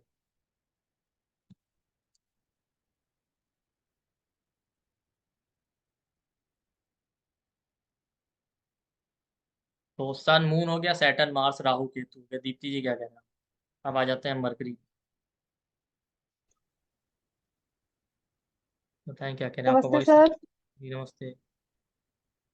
सर मेरा मून 9th हाउस में है और कैंसर का ही है, लेकिन सर वो ना एस्पेक्टेड है मार्स से। मार्स मतलब का ही मार्स है मेरा। तो सर मार्स को आपने भी थोड़ा। बिल्कुल सही बोला। हम्म, मुझे सर गुस्सा आ जाता है इमोशंस के साथ। मैं कंसल्टेशन देती भी हूँ, लेकिन सर प्रॉब्लम क्या होती है कि मेरे पास जो लोग आते हैं ना वो बड़े दुखी, मतलब उनके साथ कुछ ना कुछ इशू होगा ही होगा। आपने मतलब बिल्कुल एग्जैक्ट बताया। और सर सबसे बड़ा इशू क्या होता है कि जैसे आपने कहा ना ओवर इमोशनल मैं भी हो जाती हूँ ना, लोगों से फीस भी नहीं ले पाती सर मैं सोचती हूँ ये बेचारा दुनिया का सबसे गरीब है, इससे क्या मांगू। सर ये बाद इमोशंस मुझे फाइनेंशियली भी बड़ा जब दिक्कत आपको बाद में करते हैं पता सर। चलता है कि नहीं वो बिल्कुल गरीब नहीं है। सर हाँ, मतलब मुझे लगता है कि मैं मांग सकती थी, फिर मुझे लगता है कि नहीं यार ये तो बेचारा बड़ा गरीब होगा। मतलब ये मेरे इमोशंस मुझे हमेशा पीछे छोड़ देते हैं लोगों से, लोग आगे चले जाते हैं। हम्म, तो सर बस यही मून का मतलब जो आपने बताया सेम वही इसपे आपने केतु को बताया वो मेरे बेटे का सेम है, मेरे हस्बैंड का मार्स है सेम है। मतलब बिल्कुल रेजोनेट करती है सारी चीजें एकदम। और सबसे अच्छी बात सर आप जो टाइम वेस्ट नहीं करते ना वो बहुत मतलब आई एम हार्डली थैंकफुल कि लोग ना बहुत सारी बातें करते हैं, आप टाइम वेस्ट नहीं करते पढ़ाते हुए। ये किसी के चार्ट में क्यों नहीं, ये तो नहीं रेजोनेट कर, जो टाइम ना वेस्ट करे। ठीक, चलिए। सन हो गया, मून हो गया, आ जाते हैं मरकरी के ऊपर। मरकरी किन चीजों का कारक है? देखिए, फाइनेंस का कारक मरकरी। वीनस पैसे का कारक जरूर होता है, बट अर्धी प्लेनेट है मरकरी, फाइनेंस को रिप्रेजेंट करता है, बैंकिंग को रिप्रेजेंट। ठीक है, कम्युनिकेशन, मोबाइल, ये सारी चीजें मरकरी, स्किन टच को रिप्रेजेंट। ठीक। और मरकरी अच्छा है तो आप बहुत कमिटेड होंगे, अदरवाइज इंसान के साथ कमिटमेंट का इशू रहता है। इनके लिए कम्युनिकेशन बहुत मैटर। फ्रेंड सर्कल को रिप्रेजेंट करता है, डिप्लोमेसी।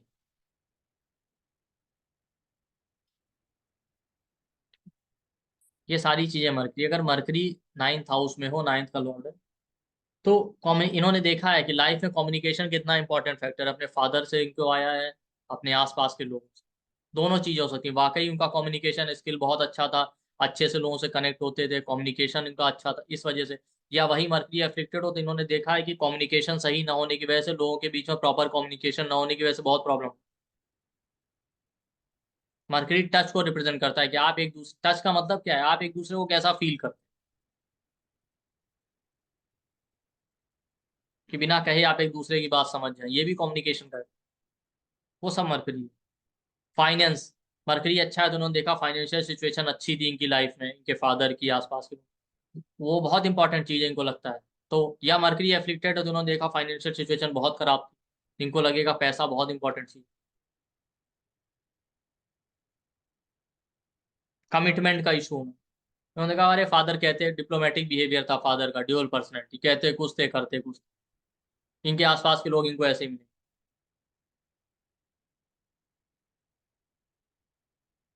मर्करी अच्छा है, इनका पास्ट एक्सपीरियंस ऐसा रहा है, फादर और आसपास के लोगों से सबसे फ्रेंडली टर्म्स था, खुल के कुछ भी शेयर करना। एफ्लिक्टेड है तो किसी से भी फ्रेंडली टर्म्स, इनको रियलाइज होगा नहीं आपस में फ्रेंडली रिलेशन होना कितना अच्छा। अब इनका एक्सपीरियंस कैसा हो, क्योंकि इनका एक्सपीरियंस ऐसा है तो आगे ये क्या करेंगे। इस इंसान को लगेगा लाइफ में ना फाइनेंशियल सिचुएशन बहुत मैटर करती है, फाइनेंशियल सिचुएशन अच्छी होनी चाहिए। पैसा एक इंपॉर्टेंट फैक्टर है। ये वो लोग हैं 10,000 की नौकरी कर रहे हैं ना, इनको आप ऐसे ही बता दीजिए वहां वाली जॉब ज्वाइन करो 15,000 मिलेंगे, ये तुरंत उधर दौड़ेंगे, क्योंकि मरकरी ना ग्रीड देता है, लालच। वो कहते हैं ना grass looks greener on the other side. ये वो लोग हैं जिनके साथ में कोई जॉब कर रहा है ना, इनको बता दे अच्छा उस वाली कंपनी में पैकेज अच्छा मिल रहा है, ये भी नहीं सोचेंगे भाई तुम हमें बता रहे हो, तुमने खुद क्यों नहीं ट्राई किया, लेकिन ये खुद दौड़ जाए। अब अगर मार्केट ठीक ठाक है तो ठीक है, अगर एफ्लिक्टेड है तो धोखा हो जाएगा आपसे। ना यहाँ के रहे ना वहां के रहे।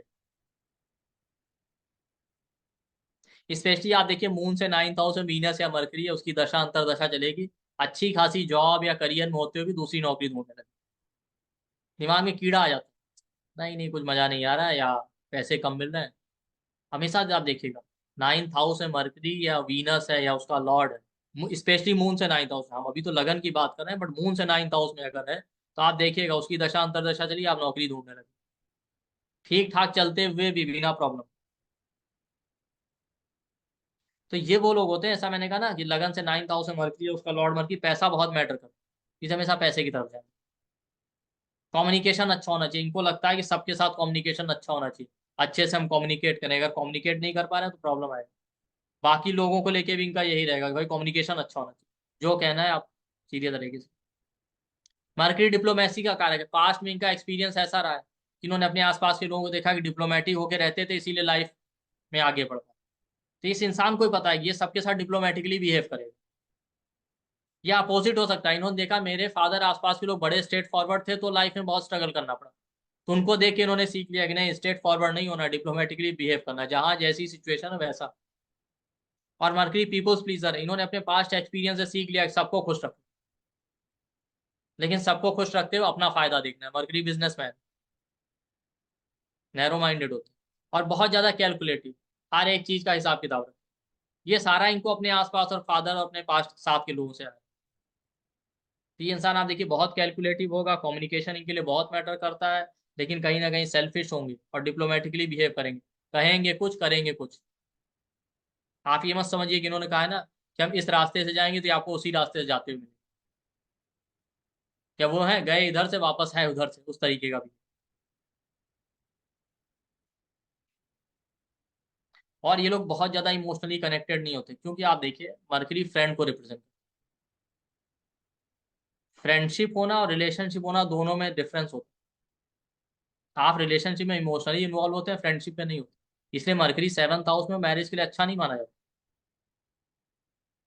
जिन लोगों को लगता है नहीं नहीं पार्टनर के बीच में फ्रेंडली रिलेशन होना चाहिए, फ्रेंडली रिलेशन से मैरिज नहीं चलती, आप कभी भी देख लीजिए। क्योंकि मर्करी क्या है, मर्करी कैलकुलेटिव अप्रोच रखता है, उसके लिए हर कोई एटीएम मशीन की तरह। 9th हाउस में मर्करी है, 9th हाउस में मर्करी है, ये इंसान जिससे मिलेगा उस पर दिमाग लड़ाएगा, पैसा कैसे आएगा, इनसे फायदा क्या हो सकता है। मर्करी जहां भी होगा, 7th हाउस में मर्करी है, ये शादी वहीं करेंगे, इससे फायदा क्या होगा, पैसा मिलेगा कि नहीं मिलेगा, ये इंसान वर्किंग है कि नहीं, इससे हमारा कुछ फाइनेंशियल अपलिफ्टमेंट होगा। अनकंडीशनल नहीं होता मर्करी की। तो 9th हाउस में मर्करी, ये इंसान हर जगह पैसे का फायदा या किसी ना किसी तरीके का बेनिफिट इनके बैक ऑफ द माइंड में तो रहेगा, आप इग्नोर नहीं कर सकते। भले हम कहते हैं बहुत अच्छा इंसान होगा, बहुत चैरिटेबल होगा, लेकिन होगा जरूर। तो मर्करी 9th हाउस में ठीक है, कैलकुलेटिव है, सब कुछ है, डिप्लोमेटिक है, कोई परेशानी आपको नहीं होगी। बट हमेशा कैलकुलेटिव होना ठीक नहीं होता, कभी कभी दूसरों की भी हेल्प कर देनी चाहिए, या कभी कभी अनकंडीशनली भी कुछ कर देना चाहिए दूसरों को। जिसका है मर्करी, मर्करी वाले जल्दी बताएंगे नहीं।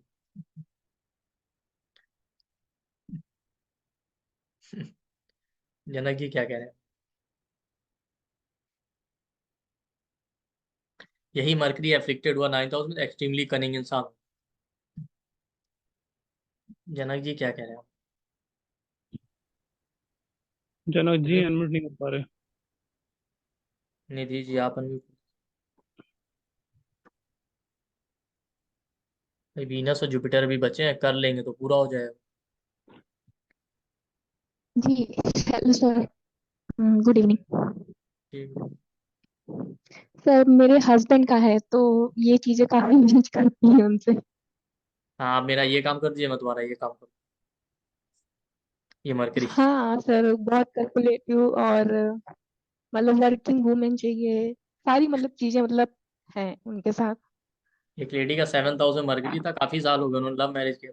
उनका सर आज भी मेरे हस्बैंड का टोन यही है, तो मेरा ये काम कर दो, मैं तुम्हारा ये काम कर दूँ। सर इसका कुछ सोल्यूशन है? अब क्या सॉल्यूशन हो सकता है, जब शादी कर ली अब कोई सॉल्यूशन? मैरिज वाले सारे सॉल्यूशन मैरिज करने से पहले पूछने चाहिए, होने के बाद कोई सॉल्यूशन नहीं है। होने के बाद एक ही सॉल्यूशन है, जो हो गया बस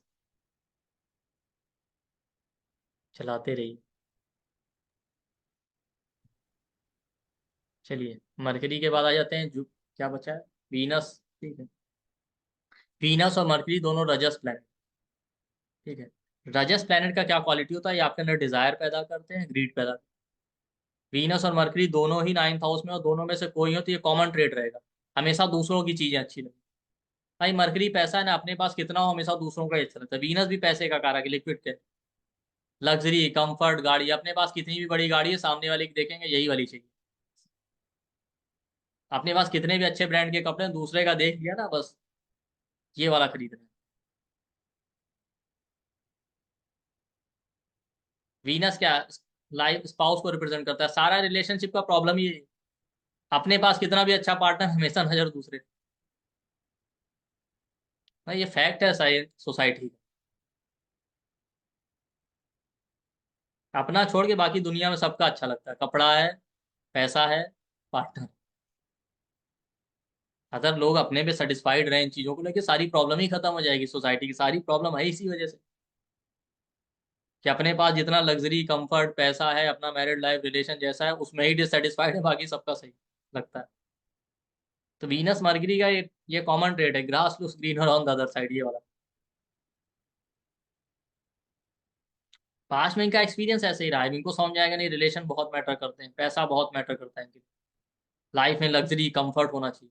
क्योंकि ये चीजें इनको इनकी लाइफ में रही, इनके फादर, इनके आसपास के लोगों के पास इनका ग्रूमिंग का पैसा ही हुआ है, या ये चीजें बिल्कुल मिसिंग थी। अगर मरकरी वीनस एफ्लिक्टेड तो इनको, भाई कोई चीज आपके पास बहुत ज्यादा हो तो आपको फील होगी है वो चीज अबंडेंट, या जो चीज नहीं होती वो ज्यादा आपको रियलाइज होती है, काश हमारे पास होती। ठीक है, तो या तो वीनस एफ्लिक्टेड है तो इनकी लाइफ में कंफर्ट लग्जरी पैसा ये चीजें नहीं थी, इन्होंने एक्सपीरियंस ऐसा देखा, फादर का मैरिड लाइफ खराब था, आसपास के लोगों का खराब। एक्सपीरियंस अलग अलग तरीकों से, ये भी हो सकता है कि इनके आसपास के लोगों के पास ये चीजें थी और इनके पास नहीं थी, और इनका ग्रूमिंग का पैसा हुआ देख देख के, अरे हमारे पास भी ऐसा हो। अब इनको क्या लगेगा, देखिए, इनको लगेगा कि लाइफ में पैसा लग्जरी कंफर्ट ये बहुत इंपॉर्टेंट चीज, ये उसी की तरफ जाएंगे। ठीक, रिलेशनशिप एक इंपॉर्टेंट फैक्टर, रिलेशन अच्छा होना चाहिए, मैरिड लाइफ अच्छी होनी चाहिए। और वीनस का एक ट्रेट है, मून अनकंडीशनल होता है, वीनस कंडीशनल होता है। मदर आपके लिए सारी चीजें बिना किसी टर्म्स एंड कंडीशन के लिए करती है, उनको कोई एक्सपेक्टेशन नहीं होती। मैरिज आपकी पूरी टर्म्स एंड कंडीशन के साथ होती है वीनस। आज जब मैरिज प्रपोजल आएगा तो हर एक चीज सुंदर भी होना चाहिए देखने के लिए, फाइनेंशियली भी स्टेबल होना चाहिए, सब कुछ पैसा भी होना चाहिए। ऐसी कोई चीज नहीं है जो आप छोड़ते नहीं, वो बात अलग है कि होने के बाद नहीं फुलफिल हुई, अलग है, वो एक अलग चीज है कि आपको कंप्रोमाइज करना पड़ता है। सब तो पूरा नहीं हो सकता सारा डिजायर, लेकिन चेकलिस्ट बहुत लंबी है, वो वीनस है, पूरे टर्म्स एंड कंडीशन। तो वीनस 9th हाउस में है तो आप देखिए, इनका एक्सपीरियंस ऐसा रहा कि इनको आसपास के जितने लोग मिलेंगे वो सब टर्म्स एंड कंडीशन वाले, कोई अनकंडीशनली कुछ करने को तैयार ही नहीं। या अपोजिट हो सकता है कि इनके फादर और आसपास के लोग लोगों को अनकंडीशनली हेल्प करते थे, सपोर्ट करते थे, बिहेव करते थे, उनको लाइफ में फिर भी प्रॉब्लम फेस करना पड़ा। तो इस इंसान का बिहेवियर ऐसा हो जाएगा कि ये इंसान हमेशा टर्म्स एंड कंडीशन के साथ चलेगा, इनके साथ शर्तें इन्वॉल्व रहेंगी, आपके लिए कुछ भी करेंगे, मेरा क्या फायदा होगा इसके साथ। इनकी चेकलिस्ट बहुत लंबी हो, लग्जरी कंफर्ट पैसा चाहिए, रिलेशन अच्छा होना चाहिए।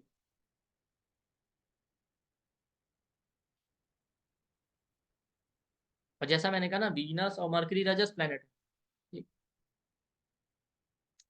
तो अगर यही वीनस एफ्लिक्टेड हो गया, इनकी लाइफ में मिसफॉर्चून आएगा ही, अपोजिट सेक्स की वजह से या खराब रिलेशन की वजह से या पैसे की वजह से? इनकी लाइफ का दुर्भाग्य ही है। और वीनस शुक्राचार्य को रिप्रेजेंट करता है। शुक्राचार्य एक आंख से अंधे थे, पहले से नहीं थे, बाद में। ये जब आप पढ़ेंगे पूरी स्टोरी तो उनको, जब वामन अवतार में आए थे विष्णु जी ना, तब जाके वो अंधे हुए। तो वीनस और मर्क्यूरी रजस प्लेनेट है आपके पास। देखिए, पैसा, रिलेशनशिप, यही आपको मोह में अंधा कर देते हैं। वीनस 9th हाउस में है तो ये पैसा, कंफर्ट, लग्जरी, इसका मोह आपको अंधा कर देगा। इसकी वजह से ही आपके साथ चीटिंग होगा लाइफ, या सेटबैक लगेगा, और वही आपके दुर्भाग्य का कारण। तो वीनस 9th हाउस में ठीक है, टर्म्स एंड कंडीशन के साथ चलिए। हमेशा टर्म्स एंड कंडीशन नहीं होती, कभी कभी अनकंडीशनली भी बहुत कुछ करना पड़ता है। और ज्यादा पैसे, कंफर्ट, लग्जरी और रिलेशन के पीछे मत भाग। हर चीज में बैलेंस अप्रोच होना सही। पर नॉलेज बहुत होता है, एक्सट्रीम नॉलेज।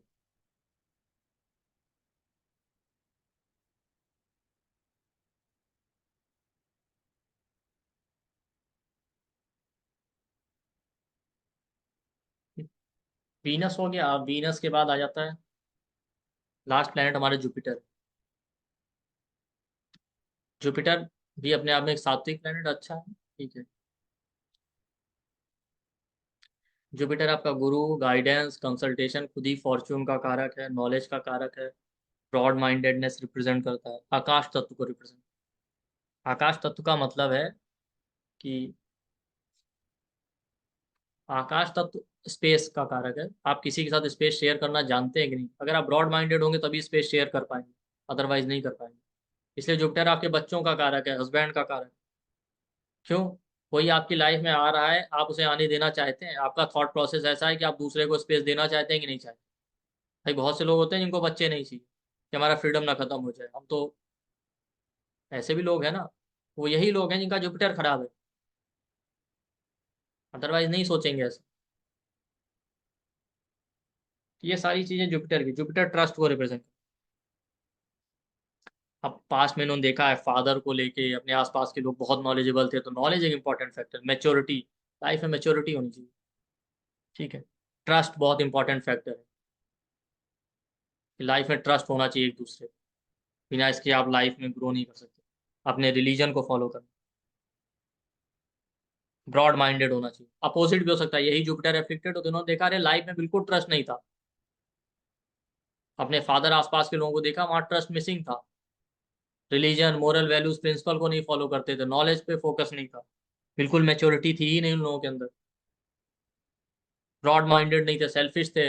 आगे जुपिटर रिफ्लेक्टेड। अब इस इंसान को क्या लगेगा? देखो, लाइफ में नॉलेज बहुत इंपॉर्टेंट चीज है। एक तो नॉलेज और ज्ञान होना चाहिए, मैच्योरिटी होना चाहिए। और इस इंसान को लगेगा लाइफ में गाइडेंस बहुत इंपॉर्टेंट, प्रॉपर मेंटर, गाइडेंस, गुरु होना चाहिए। ये इंसान हमेशा गाइडेंस और गुरु और ज्ञान होता। और ऐसे लोगों को लगता है कि नहीं, ब्रॉड माइंडेड होना बहुत ठीक है। लाइफ में ब्रॉड माइंडेड होना चाहिए, सबके साथ स्पेस शेयर करना आना चाहिए। हर किसी को, ब्रॉड माइंडेड आदमी कैसा होता है? हर किसी को मतलब जो स्पेस दे। ट्रस्ट बहुत इंपॉर्टेंट चीज है, इनको लगेगा एक दूसरे पर भरोसा करना चाहिए। बट जुपिटर का एक वीक पॉइंट है, हर प्लेनेट पे कुछ ना कुछ निगेटिव है, बस बेनिफिट है थोड़ा कम। ये इंसान ज्यादा ब्रॉड माइंडेड होते हैं, ज्यादा लोगों पे भरोसा करते हैं, इसी वजह से लोग इनको चीट। ये इसका नेगेटिव साइड। ये वो लोग हैं, आप देखिए ना, इनसे आप कहिए अगर मैरिज हो जाए, ठीक है, आप यहाँ रहेंगे, आपका स्पाउस दूसरी कंट्री में रहेगा, इनको कोई प्रॉब्लम नहीं, कोई बात नहीं, रह लेने दीजिए, आते जाते रहेंगे। इतने ब्रॉड माइंडेड। तो यही प्रॉब्लम है कि ये इंसान नॉलेज की तरफ जाएगा, लोगों पे ट्रस्ट करेगा, रिलीजन इनके लिए बहुत मैटर करता है, गुरु, ज्ञान, मेच्योरिटी, बहुत ज्यादा मेच्योर होंगे। बट एट टाइम्स ज्यादा ब्रॉड माइंडेड होने की वजह से ज्यादा लोगों पे ट्रस्ट करते हैं, उसकी वजह से इनको फेस तो करना पड़ता है। यही इसका एक नेगेटिव साइड, ठीक है। ये हो गया जुपिटर। तो बस जुपिटर का यही है कि भाई ब्रॉड माइंडेड रहिए। बट कई देखिए, जुपिटर 9th हाउस में ना, तो इनके साथ एक चीज और भी होती है। इनका एक्सपीरियंस ऐसा होगा, इनके फादर या आसपास के लोग बहुत ज्यादा फ्यूचरिस्टिक अप्रोच होगा। फ्यूचर के बारे में ज्यादा सोचना है, फ्यूचर ऐसा होगा, अच्छे कर्म करना है जिससे कि अगले जन्म में कुछ ना हो, वरना गलत गलत कर्म करेंगे तो अगले जन्म में प्रॉब्लम फेस करना पड़ेगा। अपोजिट भी हो सकता है, इनके आसपास के लोग, फादर या इनके आसपास के लोग बिल्कुल फ्यूचर के बारे में सोचते नहीं थे, इस वजह से लाइफ में प्रॉब्लम है। इस इंसान का अप्रोच फ्यूचरिस्टिक होगा, ये भविष्य का बहुत सोचे, 10 साल आगे, 20 साल आगे, अगले जन्म तक का सोच। ज्यादा फ्यूचर का सोचने की वजह से प्रेजेंट पे ध्यान ही नहीं देते, इसलिए प्रॉब्लम आ जाती। तो दो चीजें देखिए, इनके साथ सारी चीजें सही है, बट ज्यादा ब्रॉड माइंडेड होने के चक्कर में आप किसी पे आंख बंद करके भरोसा मत कीजिए, प्रैक्टिकल अप्रोच लेके चलिए। ब्रॉड माइंडेड होना अच्छी बात है, ये नहीं कि एकदम आंख बंद कर दी, ठीक है। और इतना ज्यादा फ्यूचर पे ध्यान मत दीजिए कि प्रेजेंट खराब हो जाए, इन दो चीजों का ध्यान। ये जुपिटर 9th हाउस में है तो ये चीज है, ये आपका 9th हाउस। तो एक एक प्लेनेट हमने कवर कर लिया, 9th हाउस में बैठा है, 9th हाउस का लॉर्ड है लगन से, ये रिजल्ट मिलेगा विद प्रैक्टिकल, मैंने आपको सॉल्यूशन भी बता दिया, ठीक। अब बाकी भी चीजें हम कल कवर करेंगे, 5 डे का क्लास है, बहुत कुछ कवर कर, ठीक है, इसलिए मैंने 9th हाउस पूरा कवर किया, ठीक। अभी एक सेकंड रुकिए, एक दो चीजें और आपको बतानी है तो मैं बता देता हूँ, ठीक है, एक सेकंड।